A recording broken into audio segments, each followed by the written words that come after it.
All right, look at us back in action. Ladies and gentlemen, welcome back to the coverage of the 2024 Loopy Looper, coming to you from Cooper River Park. It has been a while since we've seen everyone. We'll do a quick little recap of. We did a quick little recap here of everything that was going on. Hold on 1 second. All right, we're good. Sorry, we had some early morning drama here already as we kick off. It's been I'm so fairly curious hectic. what's going on. I know it's been fairly hectic. Hey, everybody. Yeah. Good morning. Good morning. So when we last cut, we'll kind of we'll pick up where we left off in some ways, and then get back into the race coverage a little bit. So when we last left off, it was almost 7 p.m. So the 12-hour race was wrapping up. We had some really intense storms roll in. With about 15 or 20 minutes left in the race, and we had to kind of jump ship pretty quick. And then we had some rain for the next couple of hours, and it took a while for us to kind of get situated. And then we had to make the decision on the live stream, and we decided to, kind of take a break until now. So we're back now we'll kind of summarize some of the things that happened in the 12-hour for those people that may have not seen what happened in that race. Woo! And we will wrap up with the 24-hour and the 100-mile race. So local time here is 5:19. The 24-hour race ends at 7 a.m. And the 100-mile cutoff is 1 p.m. So there's a 30-hour cutoff on the 100-mile race with a separate 24-hour cutoff. I think runners need to be through 21 loops, I believe it is, by 7 a.m. if they are running the 100-mile race. So a couple of things to keep in mind. In terms of the 12-hour race, just to give some shout-outs there, Chris Shaw won that race. So Chris Shaw and Vin Kennedy were kind of back and forth. We had talked a little bit about that as the battle at the top of the race for the last, maybe 4 hours or so. It was the two of them back and forth. Chris Shaw ended up winning. He tied the course record with 75 miles. Vin Kennedy finished in second, ran 71.25 miles, followed by Sean Russo in third. With 63.75 miles. Andrew Linder also ran 63.75 miles, finished in fourth with the same time distance. On the women's side, it was Lauren McGetcreek from Georgetown, Texas. Unfortunately, because of the weather, we didn't get a chance to talk to too many of the winners in like a formal setting. Would have really liked the opportunity to talk to Lauren, especially if she is someone like truly from out of town. I think it would have been a cool interview. And an opportunity to talk to her. But she ran a great race. She ran 60 miles and finished as first overall female. Second overall female in that race was, it looks like, Michelle Palmer, 28 from Collingswood. Another really, really strong race, 56.25 miles. Cool to see a really local runner, too. So Michelle's from Collingswood. I'm sure Michelle runs here all the time. Part of the park is in Collingswood. So, yeah, really cool to see a local runner finish that high up. And then in third, we had Julie Vadula, 45 years old, from Wantagh, New York, which I believe is probably somewhere upstate. Also 56.25 miles. Finished 5 minutes behind Michelle on that loop, so the two of them were pretty close. Yeah, and they were back and forth. So Julie ran a majority of that race in second, or at least like the second half. It seems like Michelle was able to catch her at some point, probably on that last lap or like the last lap or two. So, Michelle, was able to catch her. So. That's awesome. They're both probably outrunning the rain at that point. Yeah. You think about it, because there was chaos going on.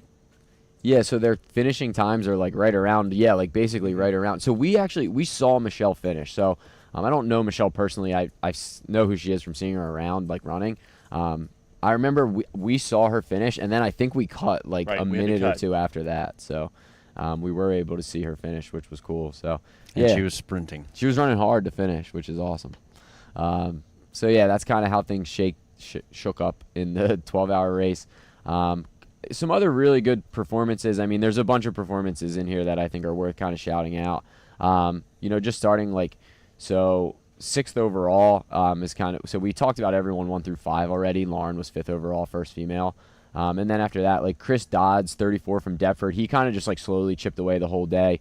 John Servey from Philadelphia, 27 years old, he finished 7th overall. He had a really, really strong race too, like looked really strong most of the time. So just to see some people kind of working through the crowd there was pretty cool to see as well. Yeah, and then I know also too, like Natalie DiFilippo on the female side was 4th overall. Elizabeth Schuyler was 5th overall female, 24 years old from Philly. They both ran over 50 miles. They hit the 52.5 mile mark, which is like the closest split to 50 miles that we have in the race that goes over 50. So that was also really cool to see. So yeah, some really great performances in the 12-hour.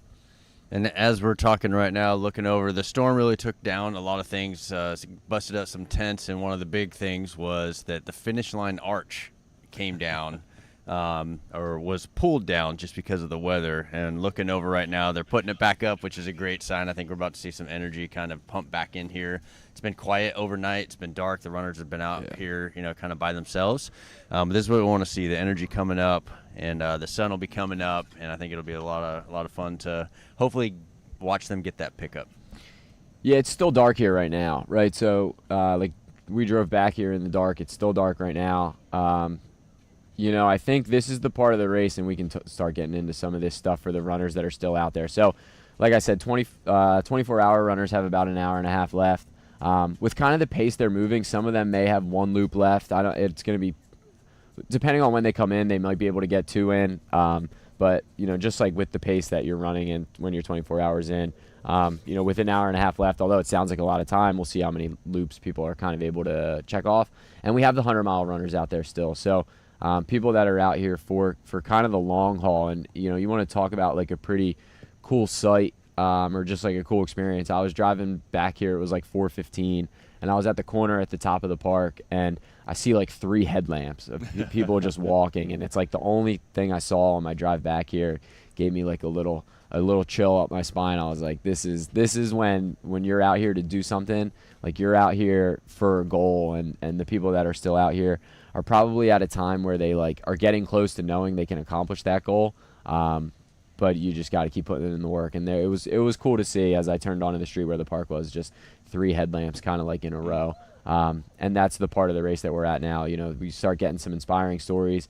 We're probably going to see most people be able to finish at just them finish too, which is cool. Like when everything's going on with the 12-hour, there's a lot of runners out here. There's significantly less runners out here right now. So people that are out here still checking away at this thing are really doing something special.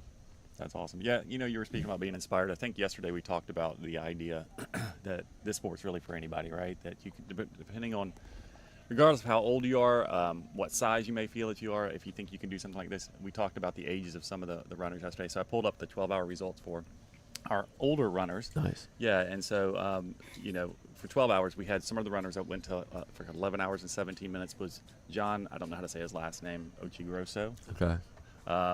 He ran 33 miles at age 73, but he ran for 11 hours and 17 minutes, so he stayed engaged the entire race. And then right below him was Glenn Lang, who is 69. However, I say below him only because they've got it. I've sorted this by age. Yeah. But from a distance standpoint, he ran for 11 hours and 36 minutes, but ran for 41 miles, which at 69, that's pretty impressive. Yeah. So inspiring stuff, I think. Yeah, even just looking over your shoulder, there's a couple other people in that list, like 60 and up that ran a 50K, which is awesome. Mm-hmm. I mean, yeah, it's inspiring. It's cool to see. And that's like, we talked a lot about this, I guess yesterday at this point, but we talked a lot about this with just the way that the race is set up, that like because of the time idea, like if you need to take a break, you can. If you need to walk, you can. But at the end of the day, like when you look at someone's finishing time and mileage, like there's a lot of people that walked out of here, running maybe their first 50K or running their first 50 miler or whatever the case is, or someone like you said, like being 73 years old and having the opportunity to run a 50K, whereas like maybe if that race is an off-road trail race, like maybe they don't make a cutoff, or maybe like there's some issues with the trail or whatever the case is. So there's not a cutoff for the 12-hour. There is one for the 24, but or sorry, there is one for the 100 mile, but there's not one for the 24 hour. If you want to come out here and walk for 24 hours, you can do that and try to go as far as you can. So it's set up for people to try to accomplish their own personal goals as well. So try to highlight as many of those stories as we can coming down the stretch here. Cool. I was just going to say, one of the interesting things is we showed up this morning, right? Show up and it's quiet, and like you said, you see some of the headlamps. But the volunteers are over there. They're hanging out, talking, chatting. And it was like, I think I actually said to Jeff, I said, what a weird community, right? That you show up at 4 a.m. and there's this activity and people are having a good time and chatting and, saying hi and coming out of the parking lot. And it's just so interesting. It's inspiring. I mean, some of these volunteers have been here all night. Yeah. In fact, one of them we were just talking about, it's first time around an ultra event. I'm looking at him now. I wasn't sure if he was still here, but just came in from Philly. Said, I want to see what it looks like for somebody to run 24 hours. I'm kind of getting interested in ultra, and here he is. And we talked about the power of volunteering yesterday. So probably a pretty interesting night for his first experience, Yeah, it is cool. It's like cool how these like kind of niche communities form and like exist like kind of in the shadows almost in some ways. Like, yeah, like there's probably a lot of people. I mean, it's a Sunday morning. Like there's probably a lot of people that, aren't going to wake up for a couple of hours, or, maybe they wake up and they're kind of like on their morning walk or whatever, and they see this event wrapping up and it's like, what is that? Like, what's going on over there? And like, in that event are all of these, like super inspiring stories, and these people that are like, for the most part, regular everyday people doing like pretty extraordinary things. So yeah, it's awesome. That's a cool story to share. All right, let's make sure we touch on the relay too. So we haven't talked much about the relay. I apologize for that. Sometimes the relay gets just like lost in the shuffle a little bit of everything that's going on. So we had the 12-hour relay is wrapped up. The team that won with maybe the all-time best name all time. It's solid. So the Revolutionary Four-Way Poop John team. That's their name, Revolutionary Four-Way Poop John. They ran 23 laps for a total distance of 86 miles, which is awesome. That's a super long way to go. I think the course record for the 12 hours it's 100 miles. So a couple laps behind that. But they were the 12-hour team that won, followed by a couple of teams at 75 miles. Endorphin, Energizers, and Legs Miserable. Those two teams also ran 75 miles. So those were our relay teams as well. Yes, just also like some funny names. So, all right, let's talk. Should we go to the 100 mile? And talk absolutely. About, so some updates and then some the big milestone coming up here in a little bit. Yeah. So all right, 100 miler. So we have. So since we've been on, we've had 2 people finish the 100 miler, which is awesome. We want to make sure we shout them out. And if you are looking for, I don't know for Landon, because I don't know Landon as well, but I know for Greg, like if you're looking for kind of like footage of his finish, try to make sure you check out and go to Endless Endurance's Instagram page. I know there's some videos I think that they reposted of Greg finishing. So Greg Gample won the 100-mile race to kind of cut to the chase here. Ran an unbelievable race. Like every time he was coming through on his laps, like when he was getting done his laps, he was so fired up, like hyping people up, banging on his chest, so fired up, running so well, running really, really strong, like pretty much through the end. I mean, I have all his splits here. Even his splits like later into the night, he was like running like almost fairly similarly to how he was throughout the day. He ended up with a finishing clock time of 17 hours and 24 minutes. So about a mile over too. So the way the 100 mile works here, it's 101.25 miles. I know in ultra running, like sometimes we just say 100 miles for races that can be like 105 miles even. But so yeah, it's the 100 mile race. He was 17 hours and 24 minutes. Sets a new course record by a little bit over an hour. So previous course record, which was from last year, was 18 and a half hours. He sets a new one at 17 hours and 24 minutes. If I had to guess, I think that's a course record that might stand for a little bit. That's a really fast time on a day that was really tough. Yep. And I think that cannot go without saying that that's not a 100-mile time on a brisk fall morning or a brisk spring morning. It was 90 degrees and humid and a really hard day to run hard for a long time. And Greg Greg did it, and he was super fired up. He was really energetic the whole time. Had a really strong crew, it looked like. I feel sort of bad we weren't here to see that and have a chance to talk to his crew, because I'm sure he would have shouted them out as well. I look forward to hopefully trying to connect with him a little bit just through social media. He ran a hell of a race. It was awesome to watch. So shout out Greg, 17 hours and 24 minutes. Anything about Greg specifically before we go to our next finisher? I mean, I think just from the standpoint watching him yesterday, it's super impressive just to see how he went. The last few laps, like you said, were a little bit slower. Could have been because it was nighttime. Could have been the fact he's been running so hard all day. But for a pace standpoint, it was 10 minutes and 19 seconds per mile is what that equates to, which is a big deal. And so when you begin to think about your own running paces and what that looks like, to be able to hold 10:19 over the course of 17 hours. Yeah, and that's like with aid station stops That's right. too. Yeah. Well, with lots of stops, because he would go over there and sit for a bit. So we know that his running pace was completely different. So it'd be interesting to see what his moving time versus his actual time, clock time was.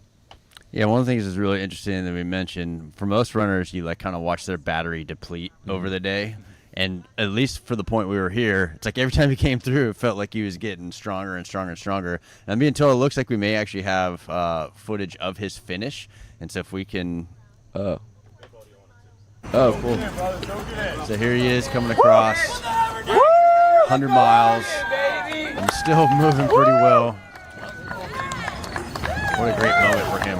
New course record, and you can see, so I mean, this is just after midnight, almost midnight 30. He still had friends, support. And you can also take a look at the background, really. Yeah, buddy. Congratulations. That had to feel good.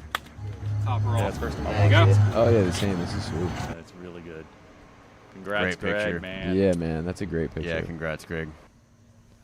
Awesome, man. That was cool. Thank you guys for sharing that and grabbing that. That was sweet. Yeah, Greg, awesome, man. Great race. I would love to pick his Yeah. brain about those last couple hours Dude. because we didn't get to see it. It did get dark. A lot of energy cleared out. So I'm sure that it was not as easy as he made it look. That'd be a fun conversation. But gosh, what a great We performance! should call him up and bring him back. Yeah, I hope he's Hey, That's get the Greg, first thing. get Greg on the line. So Yeah. this was kind of cool. So after the race, and this was all off the live stream. We went off at like right before 7 o'clock. It was like after the 12-hour had wrapped up, there were like some people kind of like hanging out, and we were standing around, and I was kind of just like shooting the breeze with Vin Kennedy and Sean Russo. So the guys that got second and third, and they're all kind of like from the relative, like so Vin, Sean, and Greg are all like generally from a similar area in New Jersey, but it seems like they're pretty good friends and they run together. They were all standing up at like a similar crew spot, and Sean was talking to Vin, and he was like, "Are you staying? Like, are you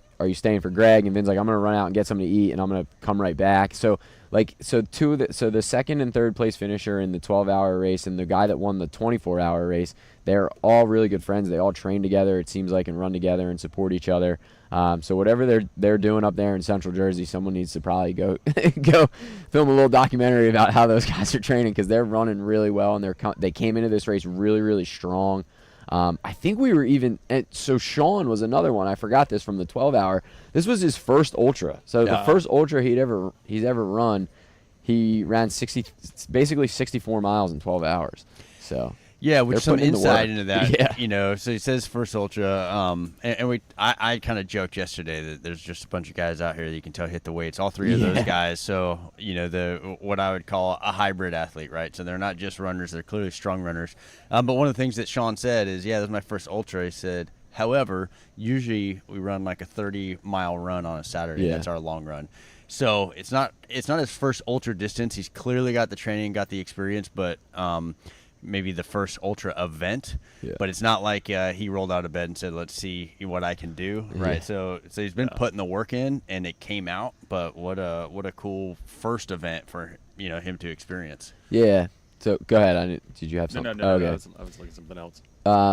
Yeah, that's awesome, man. So one of the cool things about this sport too is so there is obviously a level of like comfort that comes with experience in this sport, but at the same time, I think what Sean Russo did is kind of like the flip side of that, and it shows you what's possible in this sport. Like there can be someone that's just grinding it out on their own or with a group of people and then show up at a race and like do really well and kind of surprise and shock the sport. And the cool thing about ultra running is the sport itself is still new enough and it's set up in a way where like that can happen, right? Where like you can still be someone that, yeah, like although like you said he doesn't have any ultra like finishes on ultra sign up, the guy's running 50Ks every week like with a group of guys that is just hammering it. So there's something to be said for that. And again, like an 11-hour race is still, you know, probably double what they're running those 30-mile runs in, but Absolutely. he's putting the work in, and it just shows like you can kind of show up on the scene and just put the work in and you know, kind of make a name for yourself at least locally like pretty quickly, which is cool. So yeah, all those guys are like guys to watch moving forward. All right.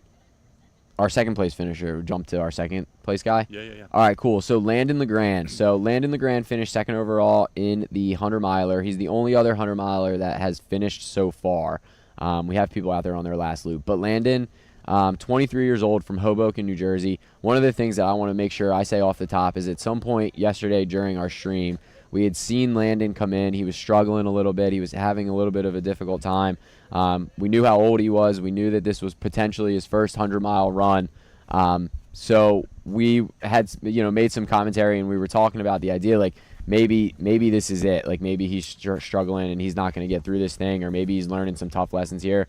Landon basically took that idea, and I don't, you know, he probably didn't hear us say that, but he kind of took that idea and put it right back in our face, and he came out here and had a really, really strong performance, ran under 20 hours. I think his final time was like 19 hours and 50 minutes.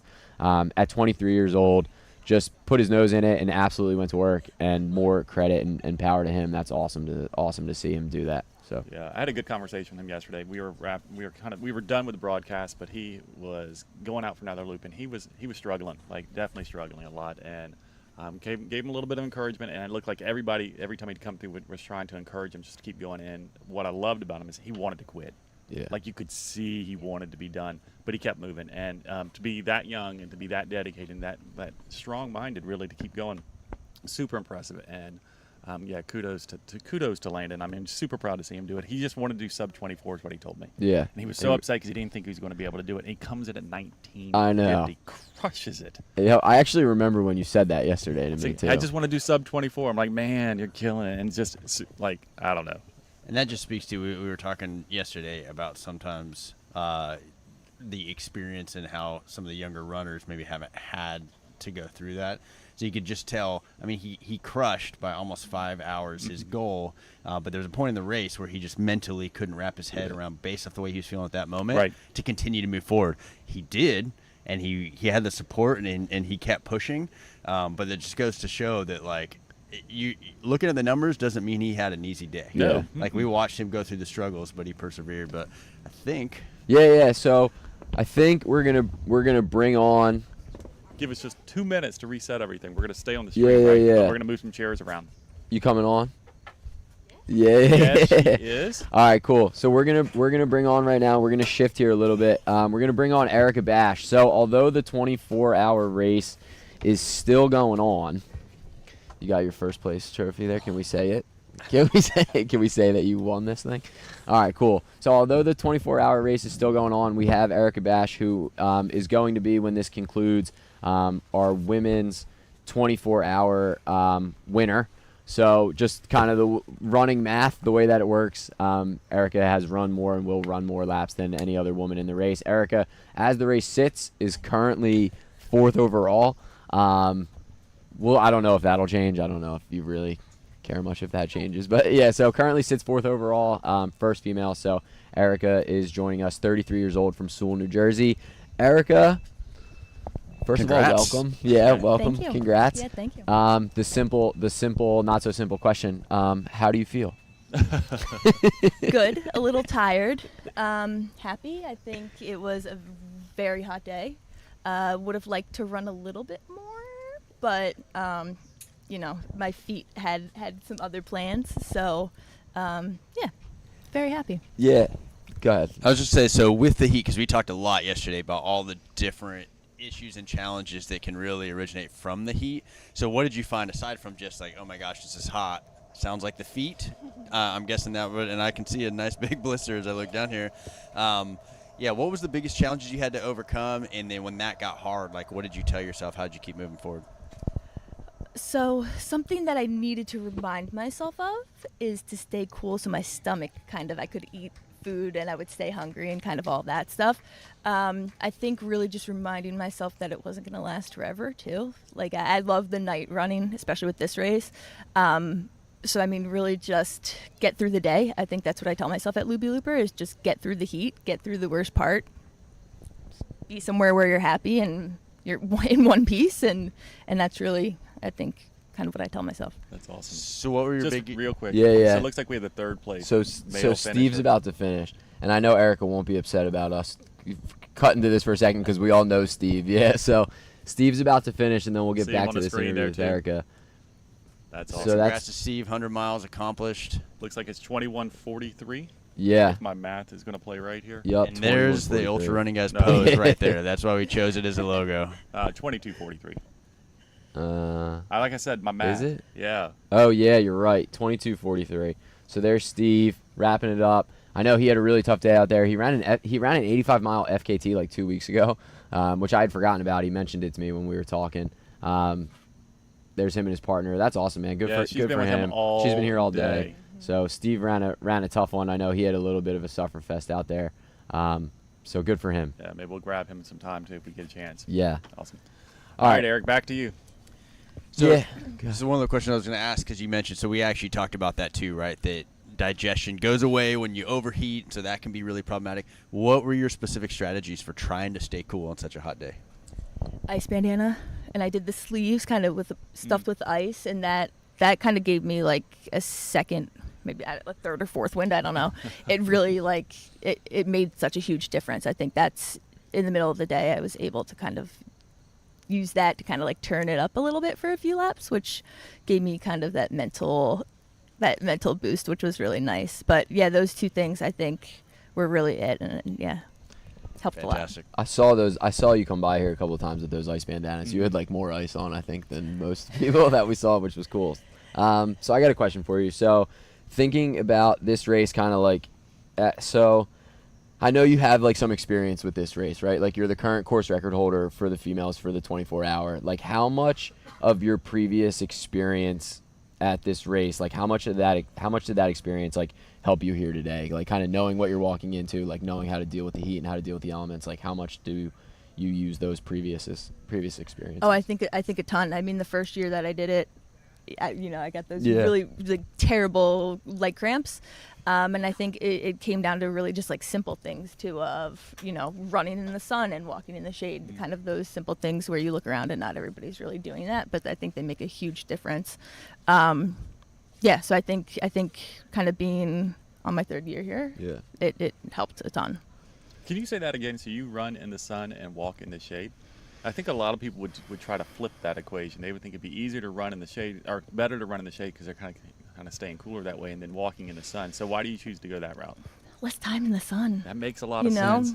Like Yeah. I felt like I was melting anyway. Like it was pretty. There were times where I was walking in the sun, and it was not pleasant. Yeah, because we talked about run and walk being a strategy for people and different ways that people will employ that and everything. And so you gave the example yesterday of a track type run walk. Somebody was Yeah. doing, they were running the straights and walking the Yeah. curves and stuff. And so to hear that was your strategy too. And it's like people can come up with their own system, and I think it helps them mentally also to kind of know this is what I'm going to do from this point to this point is what I'm going to do. That's fantastic. Yeah, that's a huge Yeah. like mental It's a kind really of good bringing idea. something like this. Yeah. Yeah, and you kind of knew. I guess you like. How much did you know coming into today that your strategy was gonna be kind of like survive the day and like kind of turn it up at night? And like I mean, you and I are pretty close friends. Like I know that you like to run at night in these types of races, like more so during the day. Like how much of that was like? Did you think about that coming into the race? I forget who it was, but I think I really learned that last year. Like somebody kind of that was kind of like their mantra, was just get through the day. Like I think that's really where I picked it up. I think I was confident in my game plan, and I think Yeah, it's awesome. yeah. So I'm interested. So there's a lot of people that are probably going to be like, okay, trying to move for close to 24 hours. What keeps you going? What is your go-to nutrition, or what did you use while you were out there throughout the day to just kind of keep moving? Pizza. I did a lot of pizza. Well, and that's probably in the evening, right? What about because one of the things you mentioned was being able to digest. Did your day plan change compared to night, or did you just do your thing? So I think if I can tell that I'm like hungry around like 6 or 7 hours, actually, like fully stomach kind of growling, but not in like a, I don't know, like a bonk type way, that it'll be like an okay day. So I actually started eating pierogies around, hour 7. Yeah. Which is pretty much peak heat of the day, right? So you were just taking on real food. That's great. That's great that you're able to keep yourself cool enough to not have and did you have any stomach issues? No. That's great. Yeah, I don't know how. I don't know how, but I didn't. Yeah. So this is like a little bit of an inside baseball question here, and I'm gonna ask you this just because we're friends and I know this. But so coming off, so you ran D3, like fairly recently, and I know like you didn't like necessarily have the day at D3 that you would have hoped for, like because you had like a muscle or like a skeletal thing. Was there any like because of that, like did you have any like nerves coming into this race, or were you feeling more like kind of like ready to bounce back from like how you ran at D3? I think both. I think, I mean, the competition here, I think each year is just getting so much better. Yeah. So definitely nervous. I think a little mad, like a little ready to kind of get back out there. Yeah. Yeah. So I think it was really kind of that more than anything. I think ready to race again and to kind of, a little bit of not redemption, but just to get my feet back under me. That's awesome. That's good to hear. What is D3? Oh, D3. So that's a local track ultra. So it's it's like it was for a long time, and now Pete and Jen have a race. But it's it was like the local USATF track qualifier. So there's like a 24-hour. It's a track race in Sharon Hill, PA, like outside of Philly. There's a 12-hour and a 24-hour and a 50K too on the track. Yeah. So it's just like a local time track race. Harvey Lewis came and ran it like a couple of years ago, like as part of like trying to qualify for the USATF team. So for a while it was like the only local race that had like a certified track to do it. Yeah. That's cool. So yeah, Gags ran it. It's like a big 24-hour local track race. Yeah. Awesome. Any other questions? Have we seen that award? Oh yeah, flash that thing up. Look at what the first They're place. the best. Yeah. That's I mean, they get the awesome. best Very cool. awards. I got another question for you. So, thinking about, and I know like you probably want to like sit and take this one in. So now you've won this race now 2 years in a row. You have the course record here. Not thinking too far ahead, but like, do you kind of like know what you're doing next tentatively in terms of racing, like things on your schedule, or are you gonna kind of like sit in this one for a little bit and think about it? So I'm doing the Endless Endurance track race in September, so the 12-hour with that. I know you mentioned D3. I think if weather's okay, you feel okay, I would just love to see what you can kind of do in like more of like a controlled environment. So I'm really excited to do a 12-hour again. And then I'm going out to Arizona for Javelina 100. Yeah. Nice. Hopefully it goes better than last year. We had a great. I was talking to these guys off camera about it. I had the privilege of pacing you for a lap at Javelina last year. I know you won a little bit of redemption there. You still finished, so you still have a 100-mile finish at Javelina, which is awesome, and so impressive with what that race presents. But I had a great time being able to pace you at that race last year. Excited to see what you can do again at that race. Yeah. Cool. You got to bring Molly. You got to come out and pace with Molly. So when I went, we brought our daughter. Actually, Nice. So we brought our daughter when we went. Our daughter was like 7 or 8 months old, and we brought her out to Arizona, and we were hanging out at Javelina all day. So she met Courtney DeWalter. So she did. That's My nice. daughter did get to meet Courtney DeWalter, which at some point, man, she might be on the cover of Sports Illustrated or something. There you go. That's awesome. The way things are going. So that's cool. All right. Erica, congrats on a Thank you. 93-mile Yeah. day. Thank you. Yeah, Huge thank you very congrats. much. Thank you. Yeah. Enjoy your Sunday. Thank you. Go get some rest. Yeah. Sleep. We'll catch up with you. Oh wait, hold on. We got to shout out. I'd be remiss to not do this too. Let's talk about your crew a little bit. Right? We got to do this. So, all right. So Erica is, and I'll let you kind of like take the reins on this. But we talk about how ultra running is a team sport. We talk a lot about crewing on this show, and we've talked a lot about crewing. For most of your races, you have pretty much the same crew head person, Bridget. So I don't know if you want to share any words about Bridget and she runs Yeah. your crew. And So my wife Bridget, as of 6 weeks ago? yeah, About? recently. Yeah. Yeah, thank you. I mean, she's unbelievable. She is a preparer. She, brings more than she needs by like five times. But that's what you want, kind of. Exactly, You gotta have everything and then more. Yes, I mean, she's always kind of making it home for 24 hours and kind of setting me up with everything. So I think she has a harder but has a harder go of these races than I do sometimes. So she really holds it down for sure. Bridget crewed me for a race, both of us for a race. We ran a 6-hour race together, and Bridget, I stayed with them, and then her wife Bridget crewed me, and I was like, oh my God, this is unbelievable. It was like the great, I would come in, my water bottles were already made. She was like, That's go, what do you need? I was like, this is like first class Yep. service. It was Yep. unbelievable. Yep. And I ran a Yep. great race. I was feeling good. So that's awesome. Shout out Bridget. One of the best around in terms of crew. She's here the whole time. Always has the same spot, which is cool too. So Same that's Taylor awesome. Swift flag. too. Same Taylor Swift flag. Yep. That's Awesome. Awesome. All right. Well, we'll let you get out of here. All right, Thank again. you. Yeah. Thank you. Awesome. Congratulations. Great job. Let's see if I can stand up. Yeah. Good Take luck your with that. time. Yes. All right. Zooming back in on Yeah, let's us. slide back the way just a tad. All right. Cool. So that was Erica. So now 2 in a row, 2-time winner here. She has a second place finish here. So something that's cool too, and we didn't really talk as much about this, but so 3 years ago was her first attempt at the 24-hour race here. She finished with 90 miles, but she finished really feeling like she left a lot out there. 24-hour relay runner coming through. All right.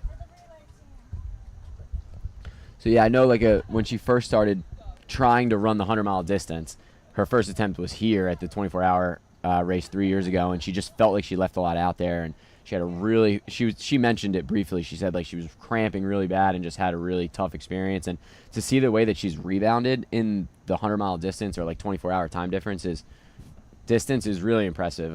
Like I said, course record holder with 105 miles. She ran 93 and change today. Has a 100-mile finish at Javelina. So she's a grinder. So she comes out here and just does her thing. So shout out Erica. She's going to hold on to 4th place overall, too. Cool. She won't be caught. Yeah, that's awesome. So it's well deserved. She works hard. She works in the industry too. She works for Diodora. So You can see on the No free screen ads, a but- relay runner exchange taking place still for the 24-hour relay runners. Still in it. Still moving that's forward. sweet. Mhm. So what do we know what their team name is? Is that the men in the arena or the double? Oh, that's That's Ladies Who Loop, I think. Yes. Yeah. Based off that time. So Ladies Who Loop has the course record, I think, that has a chance of being broken by the men in the arena. But the men in the arena, I haven't seen them here recently. Yeah, so whenever they come in, if they can get out for one more, they have a chance to break the record for the 24-hour team relay, which currently sits, I believe, at 127 miles. So Nice work. they got a chance. Yeah, but they need to come in and then go back out. Yeah, I know. I'm surprised they haven't come back in yet. I felt like it was They were on it. they to were do it. on the pace to do it. All right. Let's see where we're at with anything going on in the 24 that could change. Do we have? Well, we have the 6:30 cutoff. Yeah. So we have about a half hour till the cutoff. Looks like a pretty big gap, though, right now, about 2 laps between first and second. So Yeah. I don't know that we'll see that change. However, between second and third right now, it's 1 lap. So it just, I guess, kind of depends on where they're going or if somebody decides not to go back out, that type of thing. Mm-hmm. Yeah. Yeah, it could be like a cutoff situation, so we could keep an eye on that. So that's Alex Franco and Timmy Zhao. Alex Franco, 38 years old from Jim Thorpe, and Timmy's one of our younger runners, 23 years old from Brooklyn, New York. Currently sits in 3rd. And then a name that was shouted out a couple times, another local guy, currently sits in 5th place. Looks like kind of there's a battle there. Well, actually, He's maybe getting ready to get past. well, Dan hasn't clocked. Yeah, so Dan Pinto, I'm not sure if Dan is still in the race. I don't know Dan well, but he's a local guy from Collingswood. His current time is at 19 hours, so I don't know. Maybe he called it at some point. Maybe he kind of banked a bunch of miles and then he had called it. I'm not sure. But he currently is still on the leaderboard in 5th place. So it looks like there's potential for the 6th place runner, Joseph Kirkner, 33 from Lancaster, to pass him. If Joe Kirkner can get another lap in here, he will pass Dan. But yeah, currently Dan still sits in 5th place overall. And then we have Randy Zuckerberg. Randy Zuckerberg is 2nd female overall, 7th place over, or yeah, 2nd female, 7th overall. Currently sits at 78.75 miles, around the 20-hour mark. Yeah, I would say, which it looks like it's been about 3 hours since she clocked her last loop, right? Yeah, she may be dropped. So Yeah. maybe done for the day. Either way, let's see, where would 3rd place be down at? Cheryl. And looks like she's probably done as well. She could, yeah. Well, it depends on. She could be out right now. Sorry, I was looking at Yeah. lap pace. Yep, yeah. Apologies. So 71. It's probably She won't move up, but she may move up in mileage. Yeah. Yep. about 2 laps behind. So probably not going to make that in the next hour. Let's see where our next. But she it will looks like make the she's top 10. Still grinding. So that'll be our female podium then. So our female podium's already pretty much been decided for the 24 hours. So it'll be Erica Basham first, who we just had on. It'll be Randy Zuckerberg in 2nd, it looks like, and then 3rd place will be Cheryl Kerper, I believe is how you say her last name. 48 years old from Narvon, PA. Potentially still on the course, like we said. It looks like Randy may be off the course. Erica, we know, is off the course. She was just with us. And Cheryl could still be out there. She has a recent time, so we'll keep an eye on that and see if she moves up in mileage. But that'll be our women's podium for this year. Okay. Yeah. Oh, here comes Gags. Erica in Gags 4th and Chris overall. Rice coming through together. They've been sticking together past couple laps. Cool. So this is like a good one to keep an eye on. Let's see where these Job, boys are gentlemen. at. Nice job.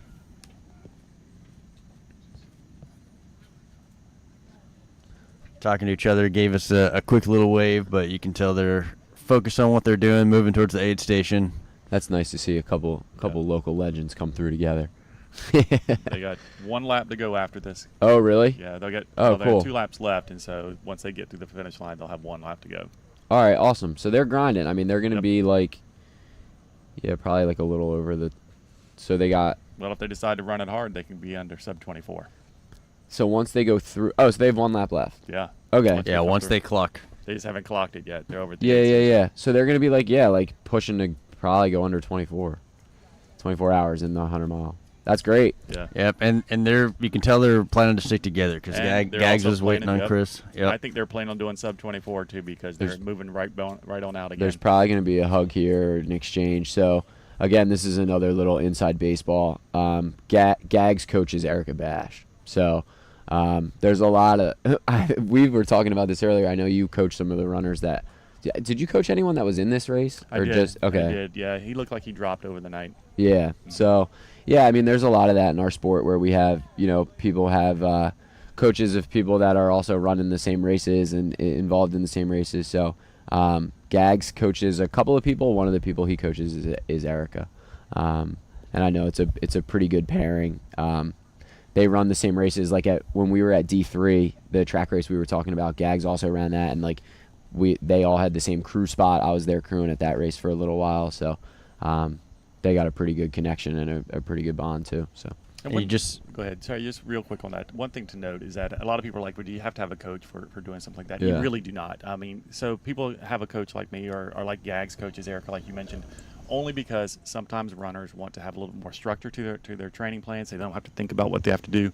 And that's really the primary thing that you see in this sport.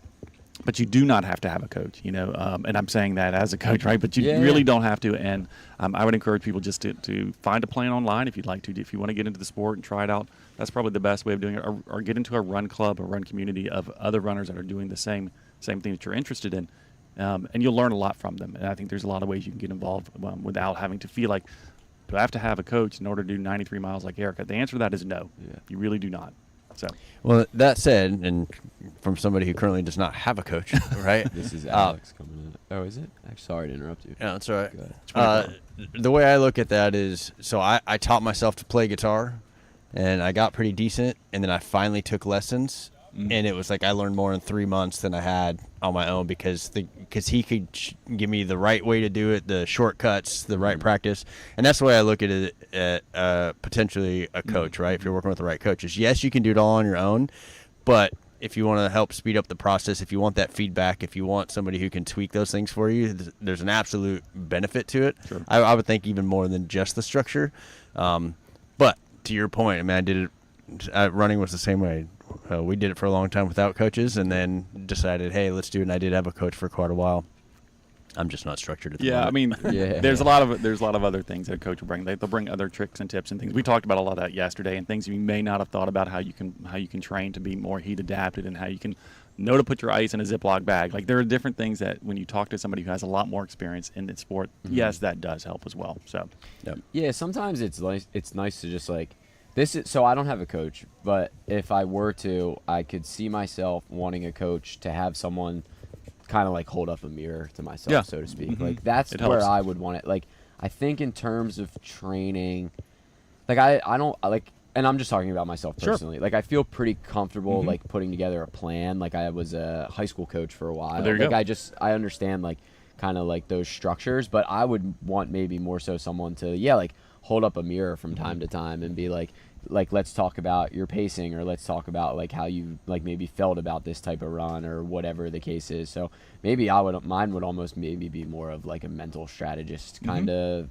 thing, but yeah, like a coach can play like a lot of different roles. Like that word coach, as someone that was, when I was a teacher, I was a high school coach, that word is like It's so broad, encompassing. right? Yeah, Oh, you yeah. know, you wear a lot of different hats. Like sometimes like people it's will have a counselor, it's coach. mentor, Yeah, it's all yeah, kind of stuff. yeah. Oh yeah. So I think like that's also like something to worth like noting too, that like it can play a lot of different roles. And a lot of it comes down to like also to like how like what your goals are in the sport too, right? Like I know, I don't want to speak too much for Erica, but I know like when she started working with Gags, like she felt like she took like a step in her running That's fantastic. helped. So That's great. but yeah, again, that's like more her story to tell. But Mhm. yeah, man, like I know having a coach, depending on what your goals are, can like obviously be beneficial. Yeah, so cool.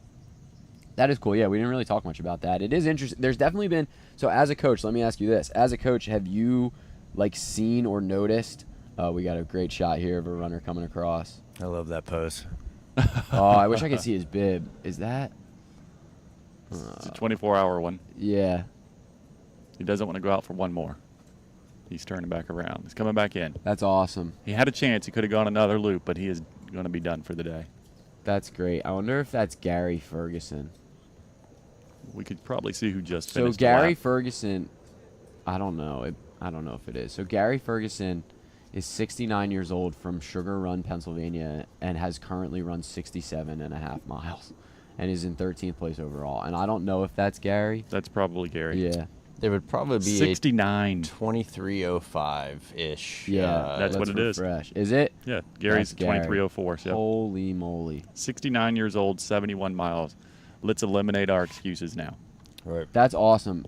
That's so great. I'm glad we had a shot of that at the finish. Again, like it's hard sometimes it's hard when we like don't see their bib right away, but that's a great story there. So yeah, Gary Ferguson. Again, I don't know Gary. Do either of you guys know Gary, or No, have you sir. talked to him? Okay, so yeah, so Gary Ferguson, 69 years old from Sugar Run, Pennsylvania, just completed 71.25 miles in 23 hours.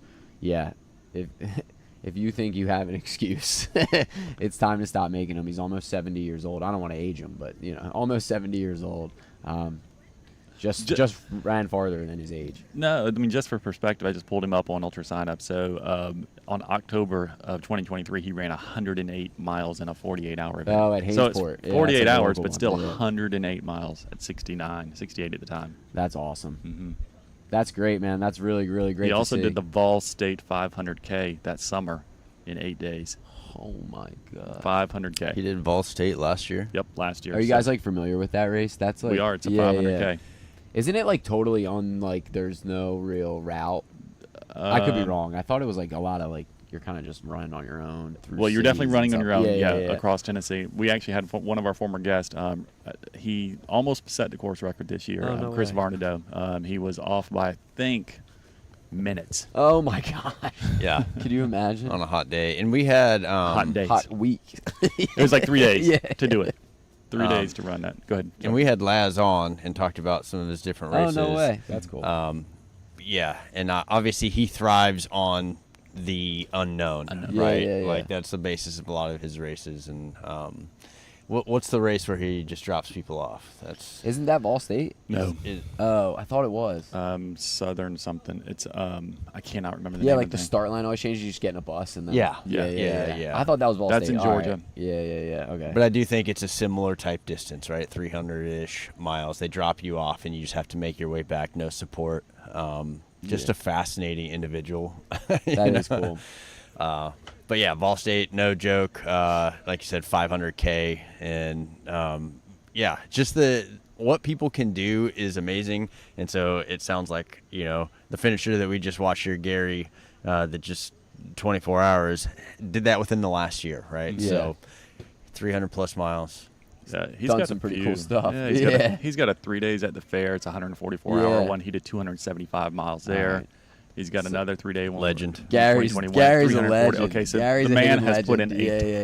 ton of work. That's awesome, man. So we're surprised by his results, but for him, it's like this is just a day in the park, This is if you another- will. This is a weekend. This was a weekend walk for Gary. Yeah. That's awesome, man. Good for him. That's a great race, and it's cool to have people like that in our sport. It really is. I mean, It is. like that's awesome. And that's when you talk about like this sport being for like literally anyone. I mean, if you have a goal, a distance goal, and you want to accomplish it, there is a race out there that you can accomplish your distance goal Yeah. in. My wife laughs at me all the time. She's always like, "How much longer are you going to do this?" I said, "Have you seen some of the people that Yeah. are much older than me that are doing this still? Like, I plan to be there with them." I mean, like even locally, like so I'll just like like locally, you had just mentioned Hainsport, like that race Hainsport. Like Hainsport's a local race for us. It's another race that's like in the South Jersey area. Like if you want to run 100 miles and you're really unsure about a cutoff, like you can sign up for the 48 hour and like run 100 miles. Like you'll get it. It's Nice you know work. what I mean. So like even if you were in theory to run just like 2 50-mile days, like you will get it. So if you have goals like distance goals, like there's races out there that you could sign up for. That's cool though, man. That's a great shout out for him. Oh, I had a coaching question for you. Oh, sorry. No, I just forgot it. I was And then- watching another Yeah, 100-mile yeah. runner coming through. Awesome. Chris Sherwood. Yep. Looks like we're both looking, eh?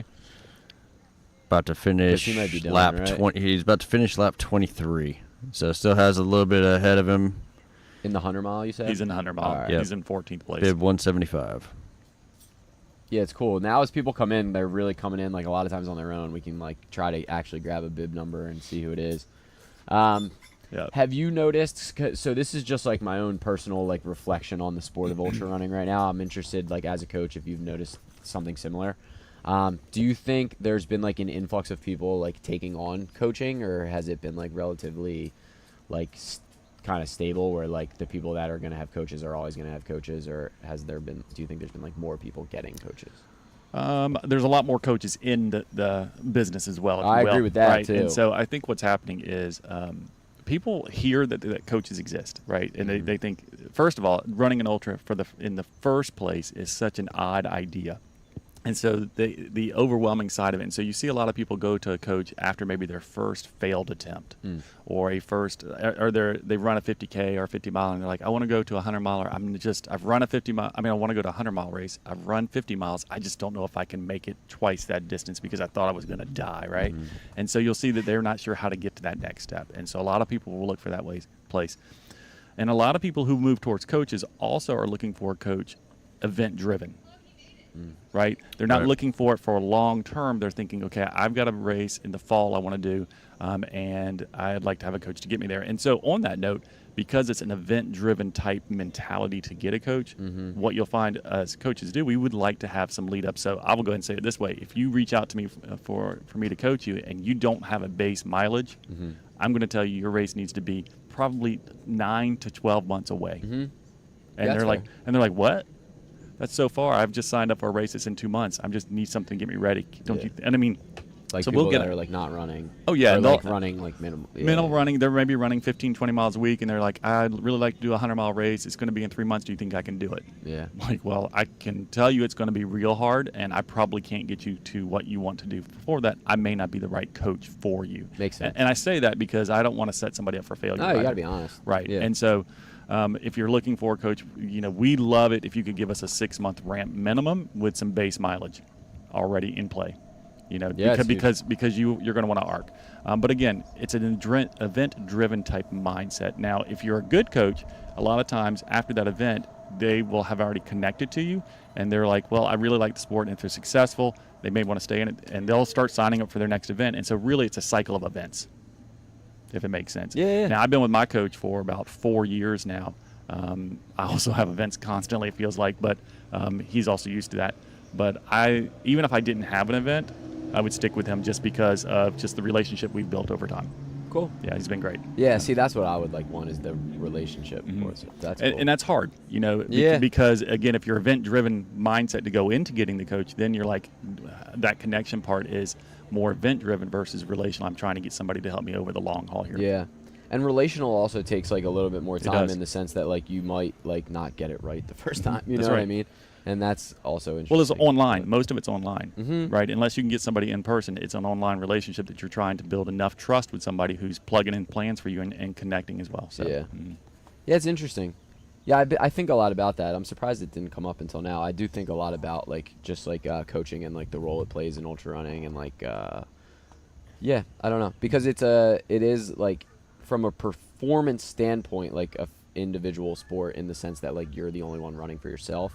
But obviously, like we talked about this a ton, like all of the networks around you that like help you get to where you are, whether it's like your crew or your loved ones or your family or whatever the case is. But coach kind of like playing a role there. And then some people probably have like PTs that they work with in the same way that they might work with a coach, but instead of like a PT like setting mileage for you, like they're just working with you like maybe once or twice a week to like, help with structural muscular things or whatever. So yeah, I don't know. Like the team around a person, I think is like just an interesting thing to think about. Agreed. Yeah. I will say too, of the variety of guests we've had on the ultra running guys, and there's been a couple that really stood out. And whether it was event driven or they just knew, and so the two guys that came to mind immediately were Chase Price and Anton Simarov. And so Anton, his first 100-miler was Leadville, which is pretty rare, but there's also a way to get into Leadville is through a coaching kind of program, and you can get plugged in. But he essentially got a hold of them and said, look, I want to run Leadville, and I've got X number, it was like a year or something. This is like my dream race. And then Chase was very similar. Chase was like, hey, I've got this big goal. I reached out to a coach. Both those guys knew intuitively that a coach was a big part of the plan to get there, and they both met their goals. Chase absolutely crushed for his first 100-miler, Blackbeard 100. But both those guys stood out to me because it was like, where a lot of people say, well, I don't know, do I need a coach? Maybe you put some time in, like you said, I try something. Okay, Right. maybe now I want to help dial in. Those guys were like, hey, I have big goals, and I know that the coach is the way to get there because I need somebody to help shorten this timeline for me. So it might depend a little bit on the individual as well. Got a 24-hour runner coming in. Yep. Looks like he's wanting to go back out one more time because he's running in and running strong still. Sorry to interrupt you. No. But so it is interesting. I think it depends on the. Spilled my water. Sorry about that, y'all. Ignore us. One more time, Jeremy. Yeah. I'm good. We're moving on. Yeah. My fault. Oh, he crossed the line. I don't know. We'll see. Is he going back out? I missed his number too. Oh, he's pausing, looking at his watch, and he's trying to figure out if he wants Looks to go like again. he's being met by Family. crew. He's about to give the erg pose. Yep. So, Thomas Joyce. Is that who that was? No, but Thomas Joyce went through at 23 hours and 2 minutes. We missed him. Yeah, so I saw him go through. I didn't know if it was him. I don't know him. He's in first place of the 24-hour race. If he might have went back out, and I think if he did go back out, that would be to tie the course record, correct? That would be fantastic. Yep, Yeah. 116. So I think he went back out to try to tie the course record. So he was at 112 and a half. So that would be to tie. Good work. We have another 100-mile runner coming by us. Still in it.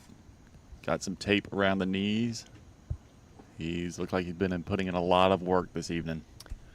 I think that one runner might be done that just came through. I wish I knew who that was. It was like a 6.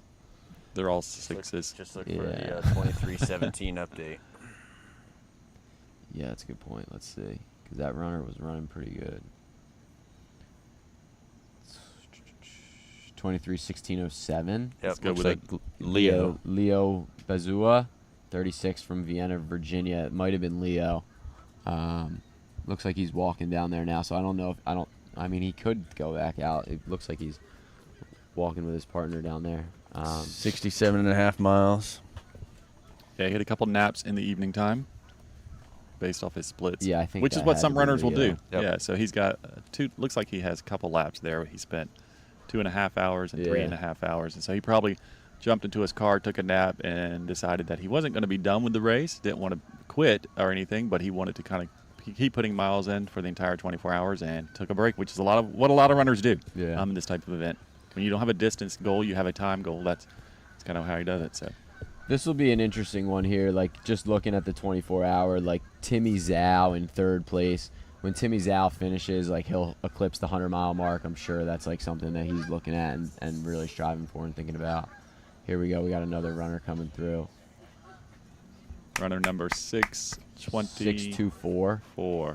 624. Or 674, I can't tell.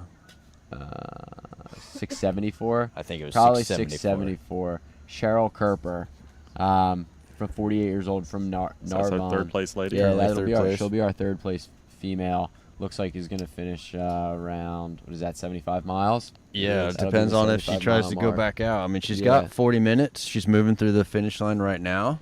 Yeah, she just ran through with her daughter. Which just puts her in top 10 let's see. for overall. Yep. That's awesome. Ran through with her daughter there. Oh, here we got another runner coming down here, too. Running pretty hard.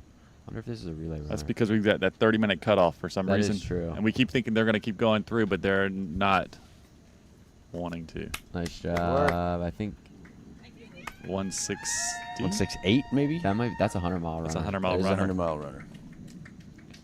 who's definitely benefiting from the sun coming up. 168. Danielle Ney. Is she about to be done? I think is this her finish? That's her It finishing is. lap. If we Yeah. can get her on the Yeah, we camera, got good it. job, Yeah. Good job. She just finished. That's First Danielle. place female. Congrats, Danielle. 23:19. She was running in hard. I thought she was a relay runner when she was coming She in. looked She was running good. so hard. She was ready to be done. That's awesome. Ran so well. It would be good if we could somehow get someone over there to maybe get her to come hang out with us. Yeah, if she wants to. Yeah. Yeah. I've got my producer Yeah. friend over here who just gave me the eyeball that he's going to go see if she's willing. Yeah, 23:19. Wow, what a really, really, really great run. So that's our first overall female, Danielle Ney, 41 years old from Norwood, PA. Just finished her 100-mile journey. Under 24 hours. Really strong race. 4th overall. First female, 4th overall. So really good one. Congrats. She was strong Give all her day. a couple minutes. Yeah. Nice job. Good job. Another 24-hour relay runner runner, not relay, coming through. Yeah, and our 24-hour runners that are coming through at this point, yeah, kind of play the game. Are you going to try to go out for another one? You got to go under 40 minutes at this point. It's been a long night. We're seeing a lot of them, it looks like, stop around, the time now that they're finishing up. 152. 152 it looks like. 152 coming through for the 100. Aaron Fritz. Aaron Currently Fritz 18. from San Antonio, Texas. Got maybe But he's got a about to couple move left. up. He's going to be moving Yeah, up. he's got a couple left.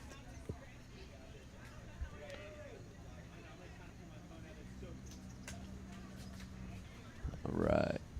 That was cool. We got a shot of the first overall female. That was awesome. And so with that, coming back on, that was kind of we were like playing this game with the time, like trying to figure out when we could come back on and try to get as many of these runners finishing as we can. So glad we were able to get our female finisher over there. I don't know if I would want to come on right away, but we'll see. Unless we're like set up at the finish line and there's like already a chair there. That's awesome. Yeah, that was great. She ran a really great race. Well And then under we sub may- 24. We may have Lisa Perry come in pretty. Are they on? Are they on the same loop? So Lisa's almost done too. So Lisa Perry, who kind of just like steadily has been working up the leaderboard all day. She was a name I brought up yesterday. Just has like a ton of experience in these types of races in this area. Lisa Perry, 46 years old, from Abington, is currently second place female in the 100-mile race, and she sits in 5th overall. So she should be our next. I think she'll be our next finisher in the 100-miler. Will be Lisa Perry. Both women over the age of 40 as well. So it's awesome. And then after Lisa, we got a couple. Yeah. So then after Lisa will be Chris Rice and Gags too. So those are at least by the splits right now. Seems like they might be our next kind of group of 100-mile finishers. Which is crazy. Chris Rice, Gags, Lisa. But 2 of the top 5 are women. So shout out to the ladies. Yeah, 4th and 5th. Yeah, Yep. Shout out to the ladies on this. Yeah, it's awesome. Yeah. And so for the 24-hour, we're 7 minutes away from that 30-minute cutoff. And so it's getting pretty close to being locked in terms of what we're going to see. Yeah, just might see a mileage pop up a little bit, which could change things depending on tide laps and things like that. But seeing a runner come our way with his pacer. $100. Pacer's Some tired holding legs. some poles. Yeah, it looks like he's struggling a little bit. Got to be legs if his pacer's holding poles. She's big. I think it's 138. 138. Right. Good work.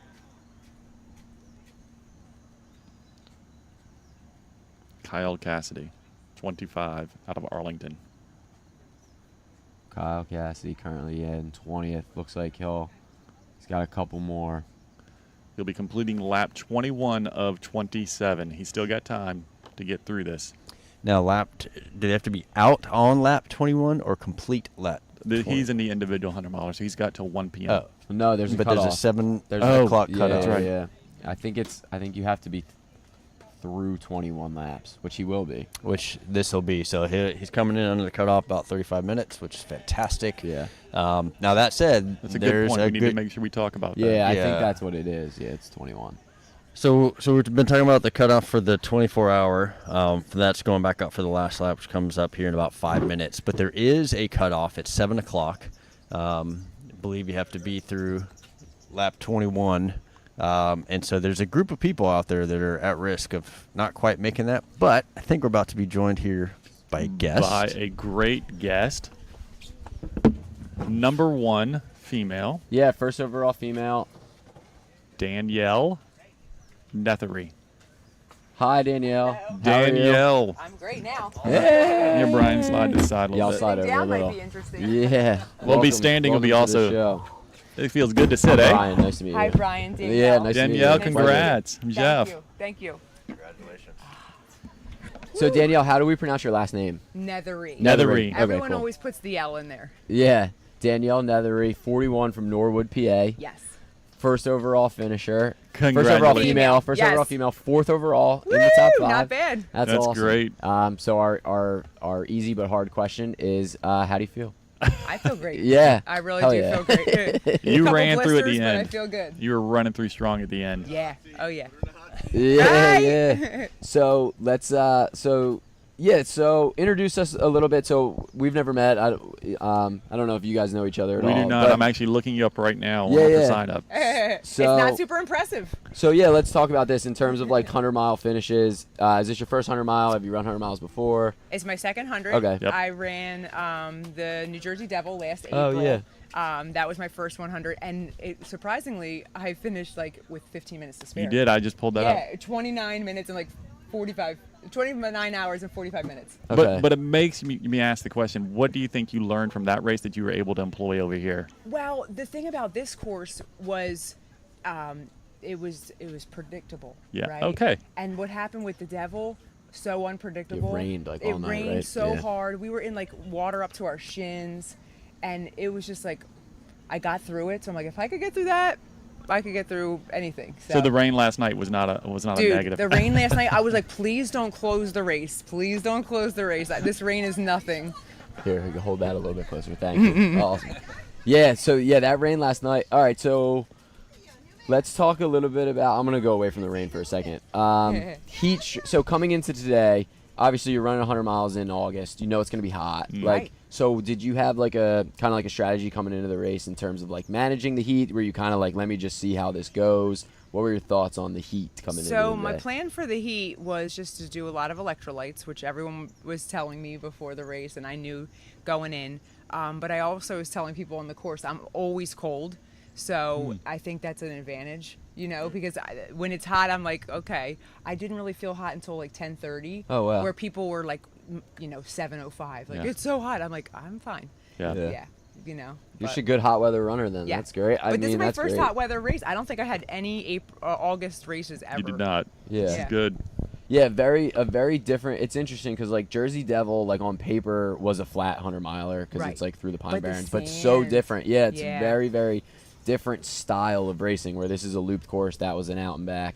It rained like all night for that Right, race. I right. remember I wasn't there, but I remember hearing that for that race it like just rained the entire night. Yeah. Yeah, being able to finish that gives you a lot of confidence. I'm Yeah. sure. Oh, yeah. yeah. That's awesome. I'm impressed that you're awake right now. Oh, and I feel really great. Like, I don't know if You Heidi do. needs us to help her break down that tent, but I'm gonna be helping Heidi. I say if she you needs look us to. No real way. fresh right now, and Yeah. I would be just tore up some days. I've done hundreds before, and I'm like after some of them, you're just like done, Yeah, and you look real fresh still. I'm excited. Jeez, if you were in the 24, we might have had another lap out of you. Well, yeah, now that's definitely a different animal. Yeah. We could have seen. That's awesome. That's awesome. Congratulations. Thank you so much. Sub 24 is a big deal. Yes, that was my goal. So Peter was helping me hit that goal. Yeah. Nice. So he was like giving me all the motivation I needed to hit that 24, that sub 24. Yeah, and you did it by like 40 minutes. That's So why you that's ran kinda through with sick. so much energy, right? Yes. I know. I yeah. felt it. Yeah. Oh yeah.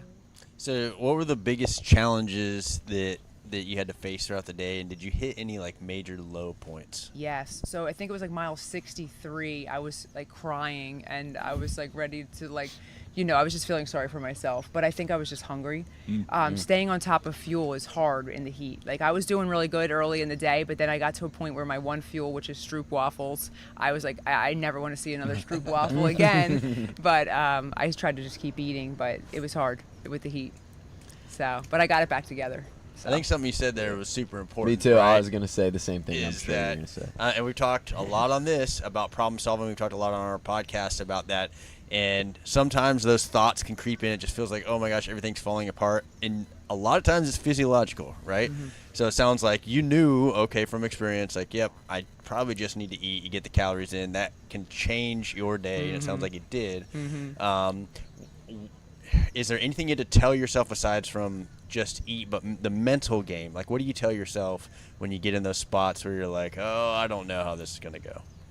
I don't know. I feel like I didn't really get to that spot today. I kind of knew early on, like, this was going to be a finishing day for me. Nice. I didn't know if it was going to be the sub 24 that I was shooting for, but I knew that early on it was going to be a finish. But I'm trying to think. I feel like I might have to reflect on that answer and get back to you. I'm not as witty as I normally am right now. Oh, sure. No, I even Start think, giving you math questions. Yeah. Yeah. I'm actually pretty good at math. That might be okay, but... I think what you said there speaks to a lot of it. Like, even saying, like, I knew this was going to be a finishing day Yeah. for me. Like, just even having, like, coming into a race knowing, like, or I guess just being that confident in yourself that, like, yeah, like, I'm going to finish this. Like, that speaks volumes, I think, Yeah. as well, too. Like, so that's also, like, just a great mentality to have. Yeah, and you were kind of, like, right in the mix all day in terms of, like, that 100-mile race. It's what I love to see, and it always happens in these longer races, especially this race, is to see the women start climbing up the leaderboard in this thing. And you were one that did that. Oh so my gosh, I know. Like, fourth overall. fourth overall. That's so cool. Yeah. I mean, first female is the coolest, but fourth overall is pretty dang cool too. That's cool. So races coming up. I know you obviously just knocked out a 100-mile race. You want to reflect on this one and enjoy it. Obviously, looking ahead, is there anything we should keep an eye on? Well, you? I'll be here for the Frosty because I Oh, want cool. that Frosty Looper, Looper medal. It looks so cool. I need to have it. Awesome. Good deal. So speaking of medals, show off your buckle here. Yeah, 100-mile How cool buckle. is that? I So you love got the it. Awesome. award and the buckle. Yes. Wow. And I love that it was the buckle or bust. That was very motivating. You Nice. just like you got, if you don't if you don't get the buckle, you don't get anything. So I had to get Nice. the buckle. That's awesome. Thank you. Cool. Super impressive effort. Yeah. Go get some sleep after you eat a Yes. ton of food. I appreciate Yeah, it. great job. Thanks for Congratulations. joining Thank us you. too. I appreciate You it. get to eat everything you want to today. Yes, Yeah. all the things. All Congratulations. right, take care. All right, first place female, 4th overall. That was Danielle. I'm gonna let you slide back to Yeah. the side a little bit. This is empty anyways. I spilled all of it. That was great. She was in really good spirits, man.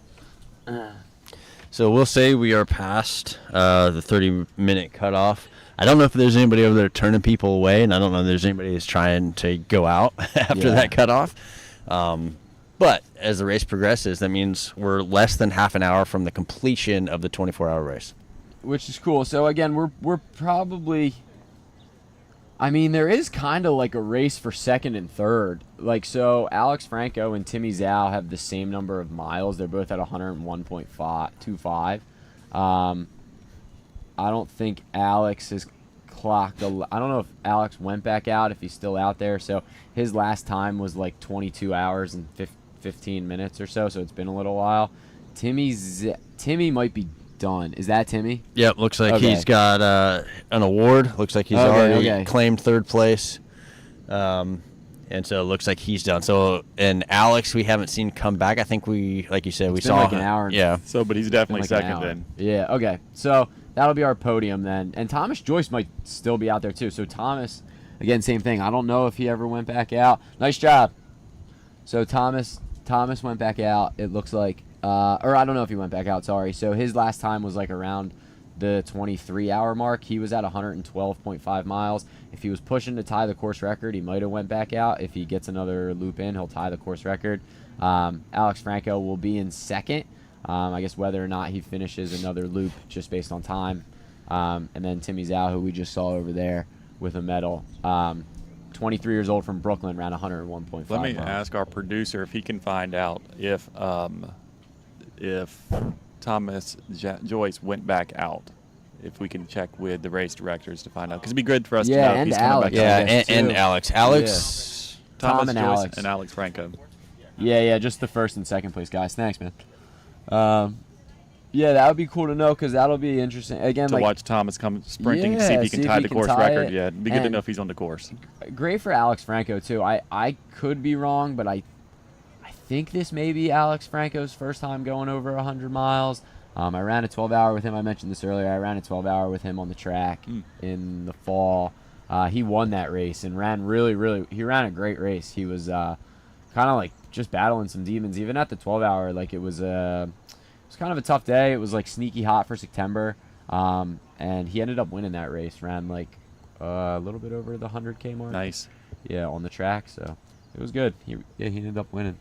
Yeah, one of the 66 things, miles or something. that 101 miles, like that is just such a, or can be such a mental kind of milestone. You